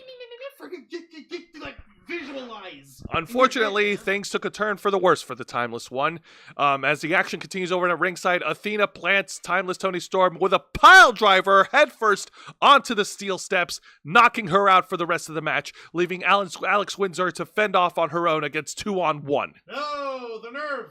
How dare you, Mercedes Money. Yes, I know. Well, actually, before that happened, before that happened, there was some tag team action here where Athena hit a code breaker on Tony Storm, and then from behind, Mercedes Moné hits her with the freaking bank statement, but Timeless Tony Storm was able to break out of the submission hold, and then we get the pile driver spot at ringside. Alex Windsor continues to fight against Mercedes Moné. She locks into sharpshooter, and Mercedes Moné is tapping out, but oh no, she was not the legal person tagged in, and the referee could not award the victory. Are you fucking kidding me?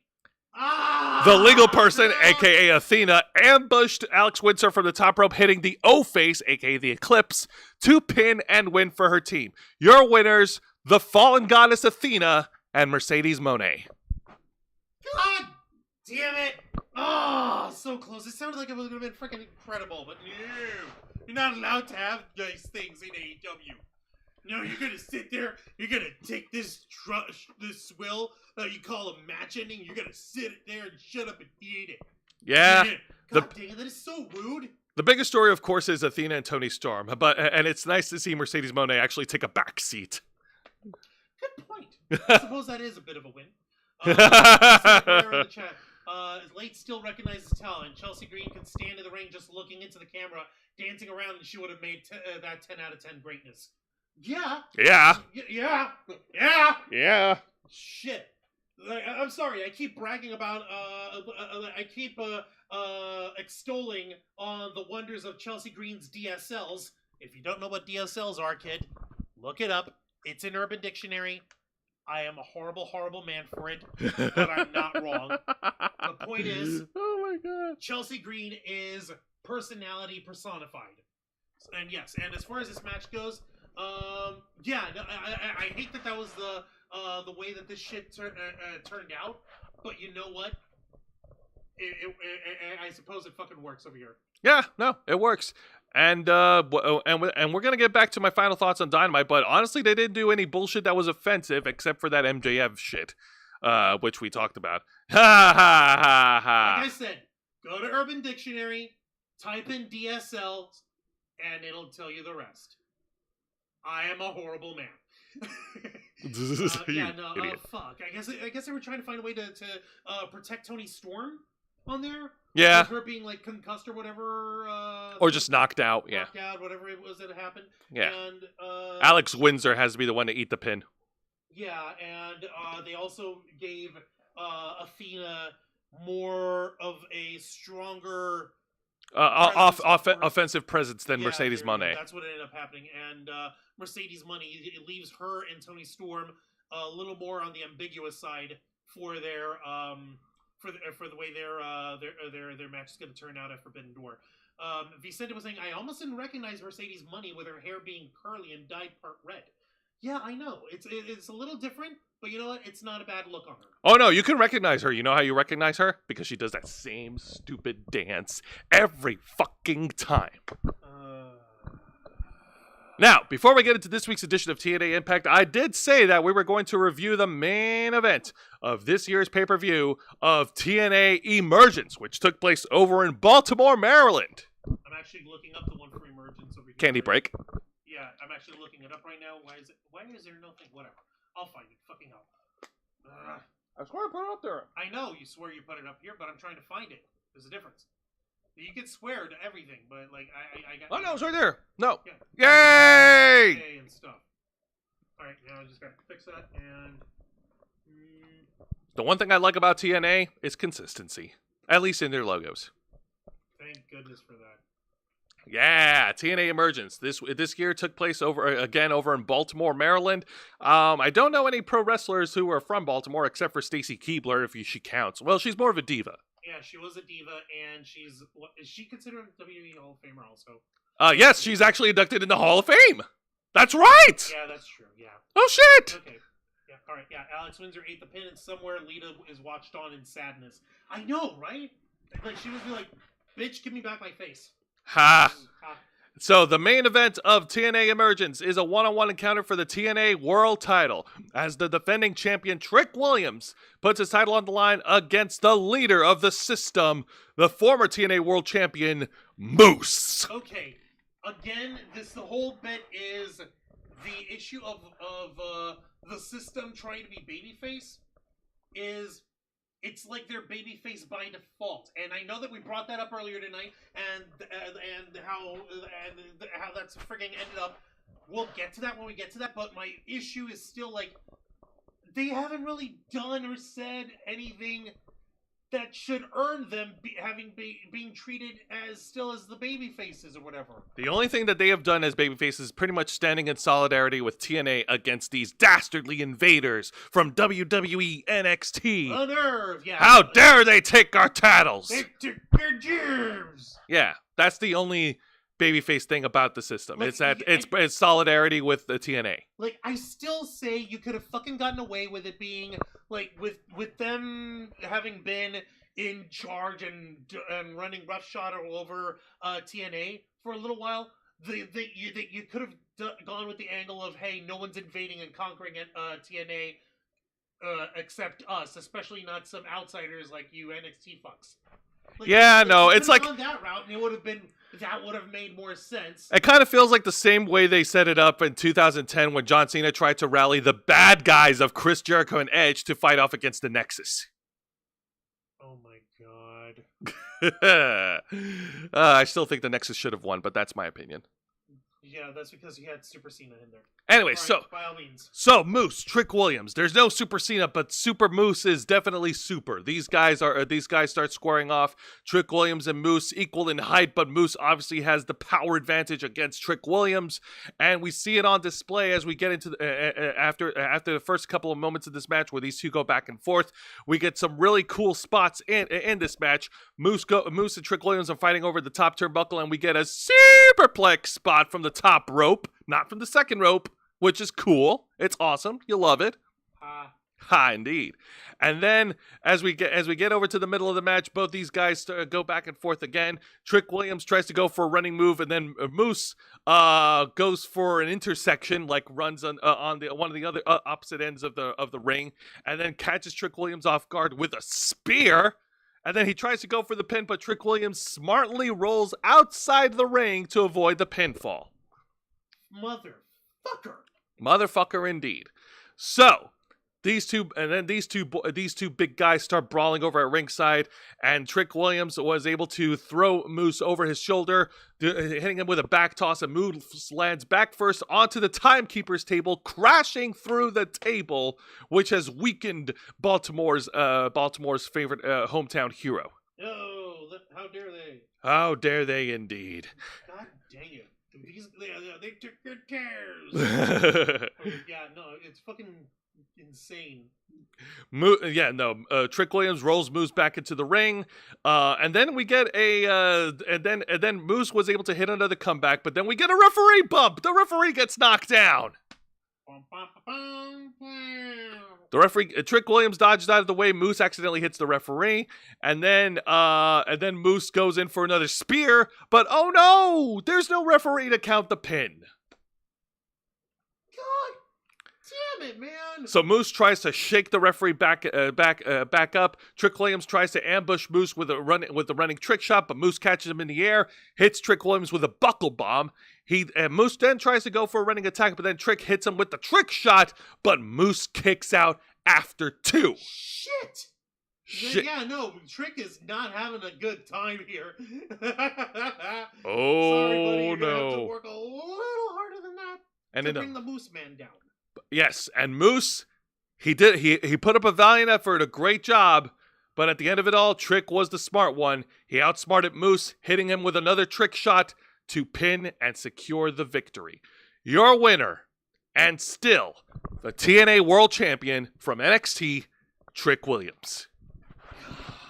Dang, that was such a wild match, Joe. I'm still over here like, oh god, we have a ref bump. Here we go, fuckery abounds. Yeah. But you know what? At the same time, I'm not really all that bothered by that, because like I guess we're gonna continue stretching out the drama of there being this Outsider being the TNA champion. Exactly. Yeah, I guess we're continuing this for a little while longer here. Yeah, I know. And unfortunately, yep. At least until Bound for Glory, and someone who is worthy of the championship will be strong enough and good enough to take the belt off of Trick Williams. But until then, Like Mike Santana or something. perhaps Mike Santana. Overall, Emergence. Speaking of Mike Santana, Emergence was a good pay-per-view. I took a look at the match highlights. Santana had a great street fight against Sami Callihan. Sami Callihan's last match. He is officially retired from pro wrestling. He is done. The death machine has been turned off. They pulled the plug on it. No. Yeah, I know. No. God damn it. The Elegance brand successfully defended the Knockouts tag title in a brilliant four-way tag team match, which was also really good. The Hardy Boys retained their tag titles against the Rascals, and Leon Slater retained his X Division title against Cedric Alexander. So overall, the show was pretty good. All right. So yeah, no, it sounded like it sounds like we had a good time there at Emergence here. Awesome. I'm glad to hear that. They took my took Sam.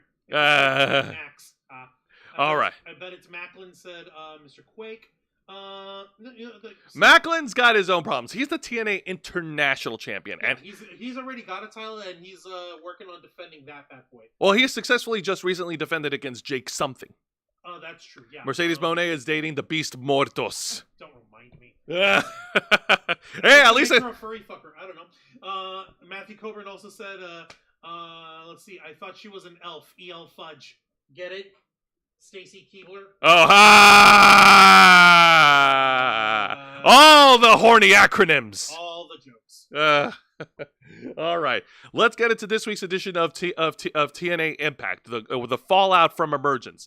They're continuing their tapings over in Baltimore, Maryland, and speaking of the main event outcome, we open up TNA Impact with an amazing opening victory lap segment from the still reigning TNA World Champion Trick Williams. Look at this man, paying homage to Booker T more times than I can count. Oh my God! Somewhere out there, Booker T has life in his loins some more. Yo, Charmel, make sure you lock the door, because Booker's coming after you, sucker. All right. Yeah, he is just riding the Trick Williams train in the hardest fucking way possible, with all this pandering and fan servicing to one fucking guy. Oh, at least he hasn't done the Spinaroonie. Yet. Yet. Yet. Oh shit. But still riding high, not Yeah. just from his title victory, but also from a little bit of Harlem heat. Trick Williams got on the mic and he got some heat from the town of Baltimore, saying that they're not as good as his hometown of Philadelphia. Dude, you're from Columbia, South Carolina. Like, boy, shut the hell up. You're not even from. Just where because say you you're played football and just because you grew up in Philadelphia, how come they build you from Columbia, South Carolina, that bitch?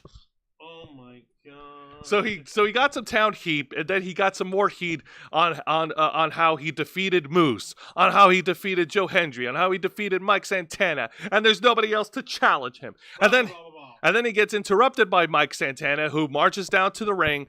He pretty much asked the crowd if they're sick and tired of Trick Williams running his mouth and this big giant clown. Yeah. He's like, well, too bad. Kind of shit, So, right? yeah, well, not yet. So Mike Santana, he gets on the mic and he talks about like how one way or another he's gonna hunt down Trick Williams and he's gonna become the next TNA World Champion. Like he is clearly eyeing on the prize. Trick Williams, of course, denies Mike Santana the challenge, but then out comes the TNA Director of Authority, Santino Marella. Oh, Genie Rick's in the chat. Hey up, Genie Rick. Welcome to Wrestle Rewind. Yeah.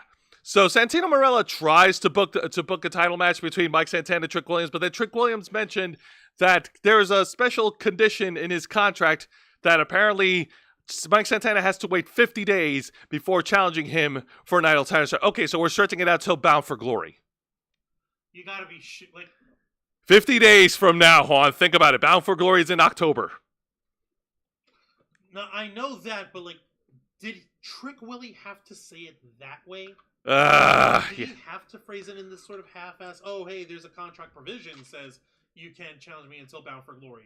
And then he kept bragging and boasting until Mike Santana has heard enough. Mike Santana runs to the ring. There's a pull-apart between him and Trick Williams until security personnel was able to break up both these guys. God dang it. Okay. Okay, everything but that contract part in there worked out just fine. You can literally say, Trick Williams can literally say, like, you know what? I'll tell you what, like, if you can I'm not going to face you tonight, but I will take your challenge at Victory Road. That's my prerogative, and I'm champion, and that's where I plan to do it. And what do you call it? If he could even threaten Santino's, and if you try to force me to defend my title tonight instead of at Bound for Glory, I will cut ties from TNA once and for all, and you'll never see this championship again. That kind of shit. He could have fucking pulled something like that. But nope, we get this. That would have been very heelish, and it might be a little wordy, but no more wordier than, oh, there's a contract provision saying that he has to wait 50 days. Why specifically have to wait 50 days? Why not now?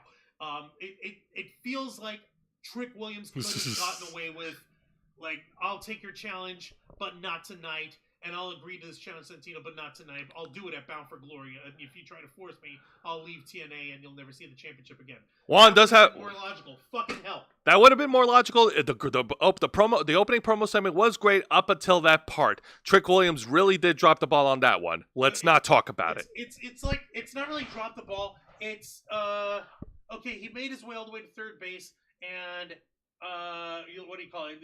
They're about to and they're about to run for home, and he trips and face plants right at the end.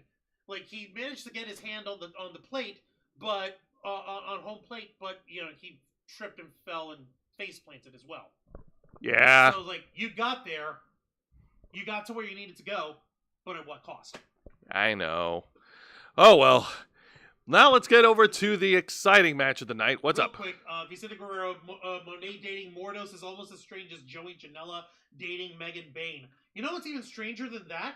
What? Joey Janela dating anyone. Period. Yeah. Ever. Sorry, we're not fans of him. Sorry, yeah, no. I hope you'll excuse me. Please take no offense, but we're not the biggest Jelly Nutella fans on planet Earth here. Ugh. All right, now let's get to the exciting match of the night, and it is a Knockouts Gauntlet. Yeah. The winner receives becomes number one contender to the TNA Knockouts World Championship. Yes. All right, and so who are the ladies in the Knockouts? all right, and the following participants are in order: Zaya Brookside. Yeah. Killer Kelly. Yeah. Danny Luna. Mm-hmm. Rosemary. Uh-huh. Indy Hartwell. Yay, indie wrestling. And the final participant was Jody Threat. Okay. It's a 6 knockouts gauntlet. Okay. So the rules are these: the first two participants start off. Whoever scores a victory over the other by pinfall, submission, or disqualification, the person who lost is eliminated, and the next participant comes in. Yes. And this continues until all participants have competed, and whoever survives the gauntlet is the winner. is the winner. Yeah. Pretty simple rules, right? Pretty straightforward. All right, so the first two participants, of course, is Zaya Brookside and Killer Kelly. They start things off to set the pace. Killer Kelly, of course, tried to dominate over Zaya Brookside. Zaya was not having none of that shit. These two women were battling at the top turnbuckle.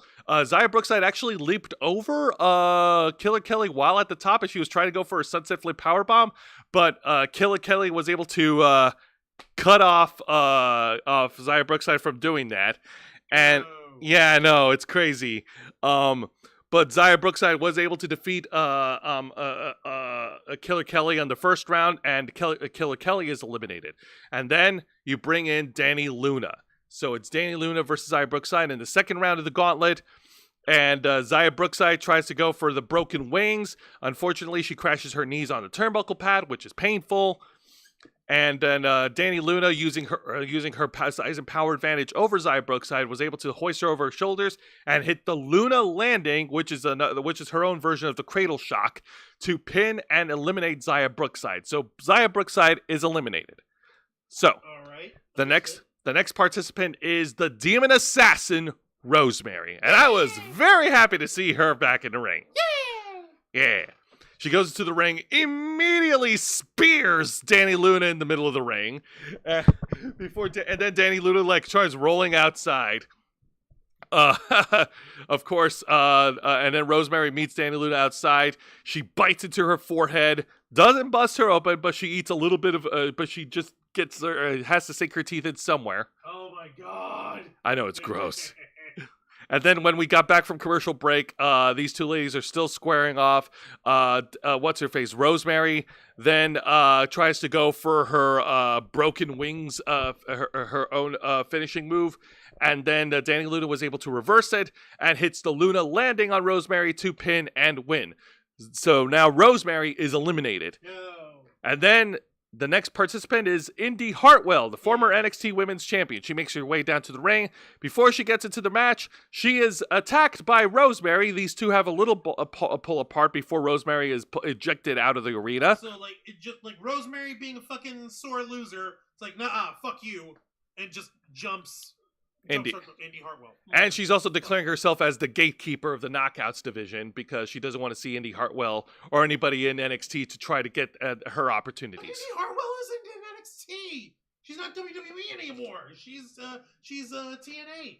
Yeah, I know. Fucker, even I know that. So Indy Hartwell, who is at this point weakened by the assault, does her best to hold her own against Dani Luna. Like, she does fight. And these two were tag teaming for a couple of weeks, so they have mutual respect for each other. They had a mutual respect for each other. So after some more back and forth action, Indy Hartwell was able to reverse the Luna landing on Dani Luna, and then she was able to roll up Dani Luna to pin and win. Dani Luna has been eliminated, and then after the match, Indy tried to shake Dani Luna's hand out of sportsmanship, out of respect. And then Dani Luna finally turned heel and attacked Indy Hartwell post-match, grabbing a steel chair and assaulting her with the chair. And then out comes the final participant, Jody Threat. And Jody Threat is just aghast, and she's just shocked at what happened. And how could Dani Luna do this to Indy Hartwell? And then Dani and Jody Threat argued at ringside. And then Jody Threat gets into the ring, and then the referee checks on Indy Hartwell to see if she's still good to fight, and Indy is still wanting to fight. And then as soon as the bell rang, Jody Threat just has trepidations. She doesn't want to take advantage. Dani Luna slides in another steel chair for Jody Threat to use, but Jody doesn't want to win that way. She argues with Dani Luna again. They were Spitfire together, for fuck's sake. Yeah, I know. So Dani Luna then attacks Jody Threat, knocks her out before leaving the ring, and Indy Hartwell loses. And your winner of the gauntlet is Jody Threat because Indy Hartwell gets the disqualification due to outside interference. So Jody Threat won due to disqualification. Jody Threat wasn't trying to win in this dirty fashion. Dani Luna handed it to her. And is like, oh, hey, no, we used to be friends, right? We used to be a tag team together. Fucking, you owe me now. You fucking owe me. You better be fucking thankful, kind of shit. That is a really fucking weird angle for turning heel, but I like it. In the fact that it's unique. Yes. It's unique. It's a little different, and I can live with that. Let me take. Also, every one of the knockouts in the gauntlet, they nailed it. They did great. Yep. Every single one of these women turned up. They turned out, and yeah, it sounds like this match was fun. Yay! Also, Vicente was saying, for the record, for the record, Megan Bain would beat the shit out of Joey Janela in a shoot. Then Joey would be pissed that Megan didn't slam him through a table covered in barbed wire. Yeah. Yeah. That's because he's trash. Anyway, and it looks like Danny Luna turned heel, or at least tweener. Danny thinks like, I kicked everyone's ass, not named Jody Threat.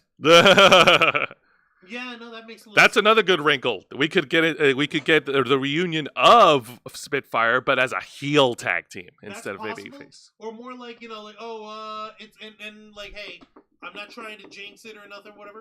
Like, if Jody Threat manages to dethrone JC Jane and become the new TNA Knockouts World Champ, then fucking who knows? Like, you'd have the whole thing of Danny Luna holding it over Jody Threat's head. Like, oh, you wouldn't have this opportunity without me. Face me, fight me. I'll have the challenge, and I'll beat you, and I'll be champion. Yeah, that But- shit. I know.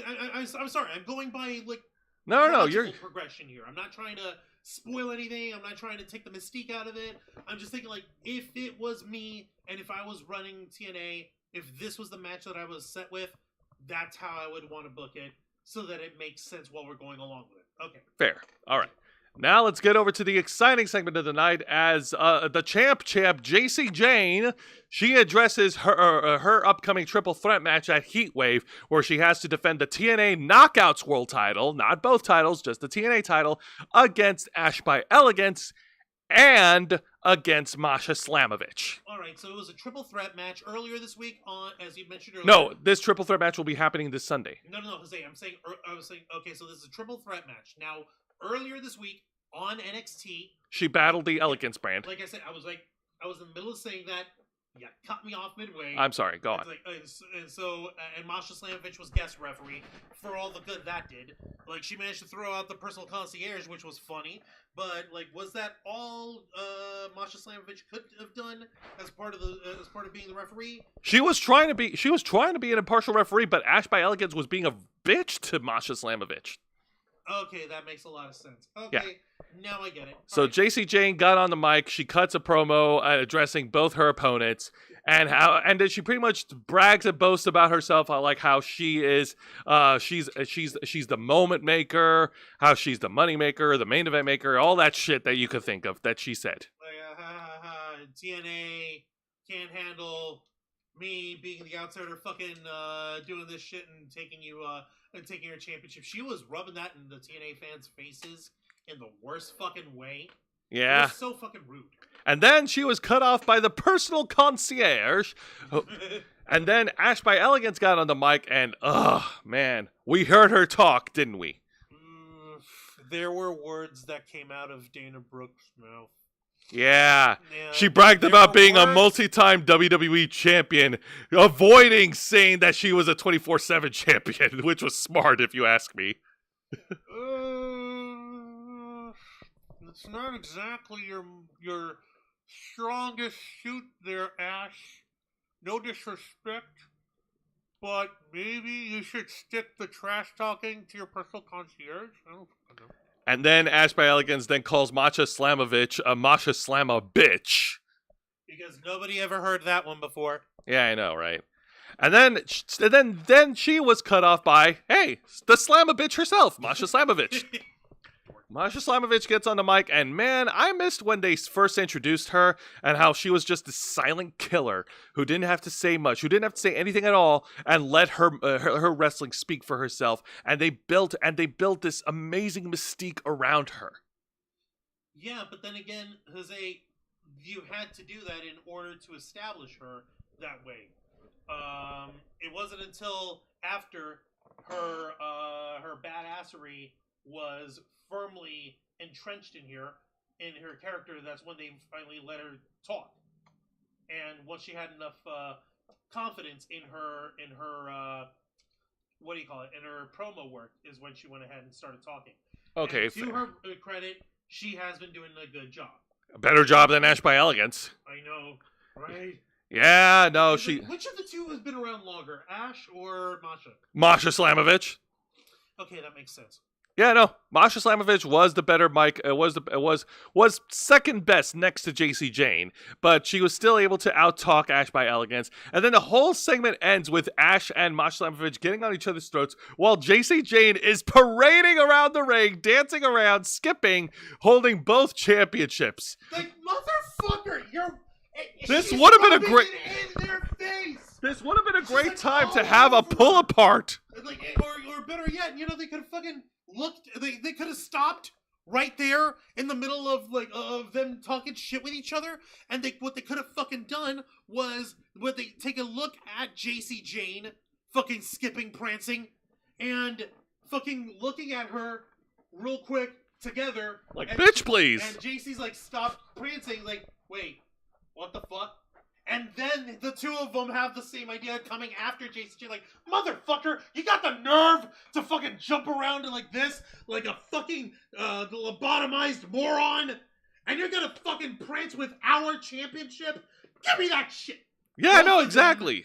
Doing that, JC Jane scurrying away like shit, oh, ha, ha, ha, and then you have each of them fucking staring each other down while JC Jane walks away with the fucking championship.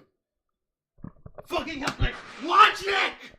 Logic! You see, for the record... And it would have worked. Oh, is this an impromptu hot tag? For the record, this is why I don't want anyone fucking saying that I'm just a fucking person who shits on AEW for its own fun. No, I shit on every one of them. If it's stupid or if it requires addressing, I will shit on it. I don't give a damn. Okay, then. All right, well, thank you for that. All right, let's go. Now, thankfully, there were no bad matches and there were no bad segments of the night. So that was actually really good. Like, all shows are actually hitting all on all cylinders. So I like that. Well, what's his face? AEW's got Forbidden Door coming up on Sunday. They want to be on their A game and keep people interested. Exactly. And same with NXT coming up with Heatwave. All right. Now, before we get to the main event, we do have an honorable mention, and that is an incredible one-on-one match between Frankie Kazarian and Jake Something. Experience versus power. All right. Jake Something recently tried to compete for the TNA International title, but came up short against Steve Macklin. Frankie Kazarian, of course, is being his own king of TNA douchebaggery. And like I said, this was pretty solid, and it was pretty good. Jake Something got in a lot of offense. He got in a lot of power moves on Frankie Kazarian. The fans were loving all of it. Of course, Frankie Kazarian used his underhanded tactics against Jake Something. Eventually, there were a couple times he tried to lock in the crossface chicken wing, but Jake Something was able to power out of it. But in the end of the match, Frankie Kazarian hits Jake Something with the Deadeye to pin and win. So, unfortunately, the experienced master is still reigning supreme. All right, this sounds like it was fun. This sounds like this was a good one here. Before we finish up over here, let me take a look at the chat. Vicente Guerrero, Lex Luger did the same angle with Angle and Sting and Hogan, and Brian Pillman, and would choke Sting, and then Lex ran in, points to Hogan, and he was like, "Leave my buddy Sting alone. I miss 1995 booking." That is so weird. Yeah. No, that makes sense. When we were talking about the thing with, what was it? When we were talking about beating up what's-face, Mark Briscoe, or was he referring to something else over here? Right? I don't know, man. I'm sorry. All right. Matthew Coburn, there's a diecast 4x4 Ghostbusters Ecto 1. That is cool. Sunday. TNA has an impact on it. Cousin Willie McKeet. Make it and Dan Druff. And Dan, oh my God. Something wrestling side. Matthew Coburn. Matthew Coburn, I appreciate it. I know you're not big on wrestling, but thank you for those comments, man. Mr. Quake, fire emoji. Yeah. All right, now let's talk about the main event. And this is a 6-man tag team match. Holla, holla, holla, holla, holla, holla. The team of The System, that is Brian Myers, Moose, and always ready Matt Cardona, versus the Order 4, the Great Hands, and their leader, Mustafa Ali. All right, so I know I was crapping about this earlier. Who's the good guys here? Because I see a heel faction with another heel faction teaming with another heel guy. Well, the best way I What could the fuck? This is a heel program. Well, the best way I could describe it is that Order 4 has been getting a lot of momentum, and while the system has lost all flavor in their gum, and the Order 4 is pretty much the new flavor of the week. Like, they're the new bad guys who are trying to wipe away the old system. So, the system really is just Falling apart. babyface by default. Babyface by default. In other words, they are the de facto babyfaces. And I love me some Matt Cardona in the ring. I mean, the guy's fucking awesome. And it's nice that they brought Brian Myers into it specifically instead of what's his face, JDC or Eddie Edwards.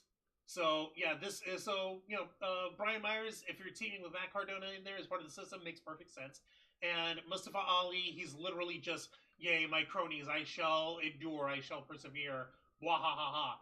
This weird, crazy shit. Like, I know Angel would probably joke, like, Juan, you need to take your political pointers from Mustafa Ali. I like the cut of his jib. Probably. What's a jib? So in the beginning of the match, the baby faces are the ones that set the Which picks. baby faces? Matt Cardona. I'm joking. I know. So Matt Cardona and Brian Myers set the pace. They were able to get the early momentum against the Good Hands, and we got a really cool spot at ringside where the Good Hands are thrown out of the ring, and then Moose grabs Mustafa Ali and does like a powerbomb toss, tossing him out of the ring onto the Great Hands at ringside. So that was pretty cool. And then Order 4 were able to regain their momentum with a little help from Tasha Steelz, their manager. Yeah, no, it was such bullshit. She fucking went ahead and interfered on this nonsense. God damn it. Yep, and then for the rest of the match, the Order 4 started working over Matt Cardona, and Matt Cardona was taking a lot of punishment from these guys until eventually he gets the hot tag on Moose, and the fans came unglued. The fans were going crazy for Moose and all of his hot tag spots. So, like, there was one bit. Who was Moose gonna charge in on? I believe he was going to charge in on Mustafa Ali. Yeah. Mustafa Ali got thrown out of the ring, and Moose basically jumped out of the ring on like the opposite side, and he was doing almost like a Braun Breaker built like charge up to a spear. Yeah. Until fucking what's her face Tasha Steelz fucking got in between Moose and Mustafa. Yeah. The nerve, like, dude, that is when what you could fucking do is like, wasn't Alicia Edwards behind Moose in that side of the ring? Yeah. You know what you fucking do? You literally have Tasha Steelz, like, you have Moose, like, no, I'm not gonna hit a woman, no. But what he would do is pick her up, and she'd, like, flail, like, no, what are you doing? Like, just pick her up, turn her, and put her in front of Alicia Edwards, and have Alicia Edwards take a jab at her or some shit. See? Logic! So Moose gets knocked out. Logic, man. Is that too much to ask for? So Moose gets knocked out of ringside. So does Matt Cardona, leaving Brian Myers in the middle of the ring. And Brian Myers, unfortunately, he's the one that drew the short stick, so he has to be the one to eat the pin from the Order 4. Your winners, the Order 4. Oh, boo. But the victory is not enough to satisfy Mustafa Ali because the system committed the crime of ever challenging him, and adequate punishment must be dealt. So they go to ringside, and it looks like Mustafa Ali's about to deal a deadly blow with a steel chair to Moose's head, and then out comes JDC Fandango to try to help out. He gets he actually gets a. First it was Eddie Edwards. All right, try Eddie Edwards, but they laid him out. Yeah, no, they laid him out, and really it's because they put their hands on Alicia Edwards. It's like, no, get your hands off my back. Ow. Yeah. Dude, you tried, and then JDC came out, and JDC fucking was out in like, boxer shorts. Yeah, no, because those were fight shorts. It's branded the System fight shorts. It has each one of their individual logos on. Is that like a merch plug? I think Can so. I buy those at like the TNA merch shop? I think so. And he ran in also with these weird like strawberries and cream shoes, sneakers. But who cares? I cares. So JDC, weird visual. So I thought it was barefoot for a minute.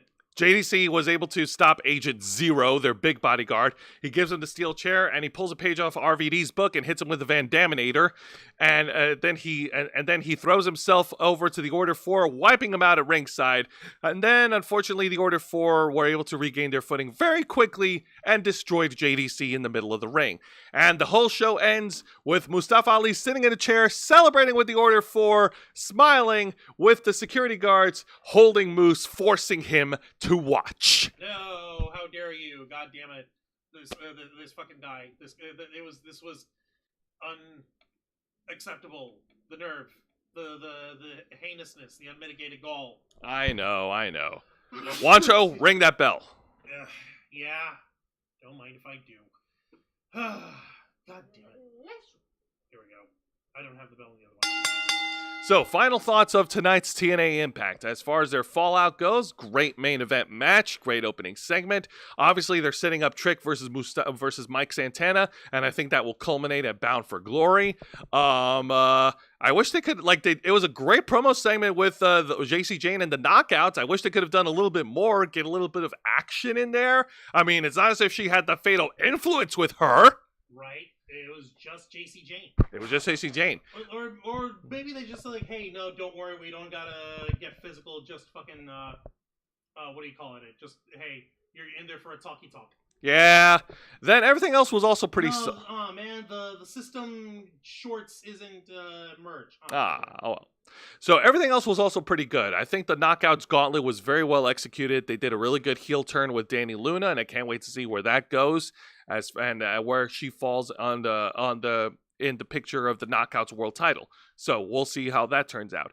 Now, this week's edition of AEW Dynamite over the Glasgow, Scotland edition was pretty solid. Great opening promo from Will Ospreay, setting up the lights out stipulation, but it was still a good promo nonetheless.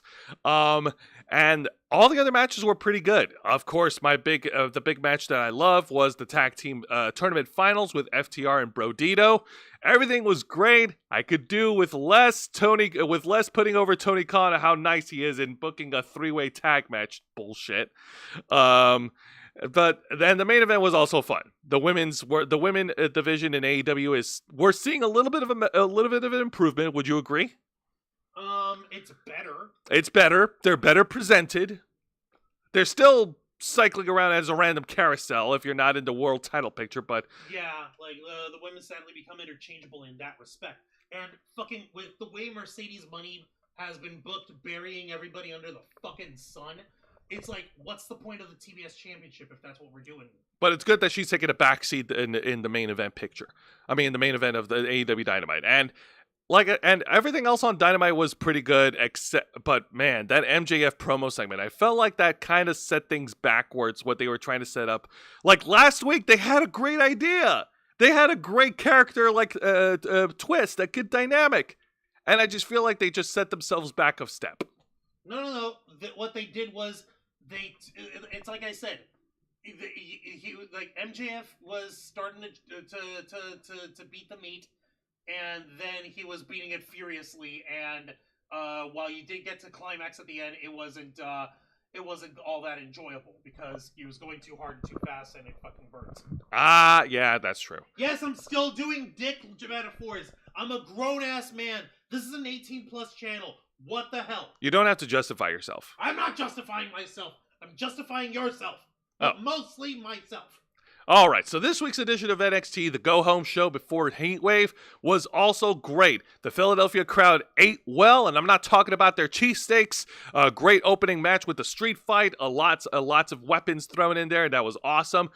Great 6-woman tag match. The Fatal Influence got over, in a hell of a great way. The Philly crowd popped loudly for them. And, of course, Jasmine Nix is getting a lot of screen time on the internet thanks to the fans. Well, that better translate into something nice for her. That better. And, of course, the main event was great. It's good to see that Javon Evans got a win over Trick Williams. I hate that it was done by a stupid, distraction. Oh, hey, was that over there? All the way off on the first side of the freaking stage of the auditorium. Oh, my God. Like I said, I had to zoom in to see, oh, wait, that's Mike Santana? Also, Is that what it was? And also, of course, me and Juan, we already shared that we have reasonable trepidations of how they're going to book Tyra May Steele. Oh, what's that, honey? What's your background? You competed in the Olympics? You won a gold medal? Boom! Red, white, and blue American gimmick. Come on, we could do more, or at least we could try to do more when it's a newbie who's an Olympic athlete. What the fuck, man? Yeah, I know. Well, that's going to do it for this week's edition of Wrestle Rewind, folks. I hope you enjoyed it.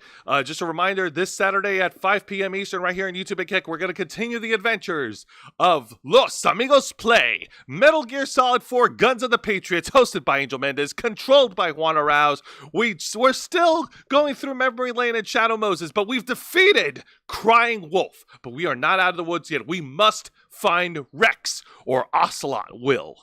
And, of course, tune in to this week's edition of The Ravens Flock, which is every Saturday night at 7:30 p.m. Eastern right here on YouTube and Kick. We'll have plenty more to discuss with you. But until then, Juan, plug us away. Don't mind if I do.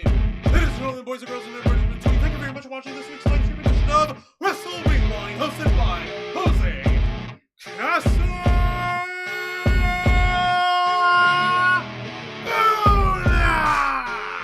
As he reviews for you the best in the world of three of the most exciting professional wrestling programs in North America today: WWE's NXT, AEW Dynamite, and TNA Impact. Send it to the ring every Thursday night at 10 p.m. Eastern Time, simulcast on YouTube and Kick live. Sit and bring the notification bell so you can take all the content to come in your flock right here before Monday. Until next time, continue to follow us on Facebook.com/RavenSflock, Twitter.com/RavenSflock13, Instagram.com/RavenSflock online, Kick.com/RavenSflock, and of course, remember to hit the subscribe button right here on our flagship platform, YouTube.com/RavenSflock. Humble home of the Black Files, Los Angeles Play, Wrestle Wrewind, and the Ravens Flock. All right, folks, thank you very much for tuning in to another exciting edition of Wrestle Rewind. For Mr. Juan Arauz, I'm Jose Casabona, and let's not set people on fire. What are we doing, Scotland?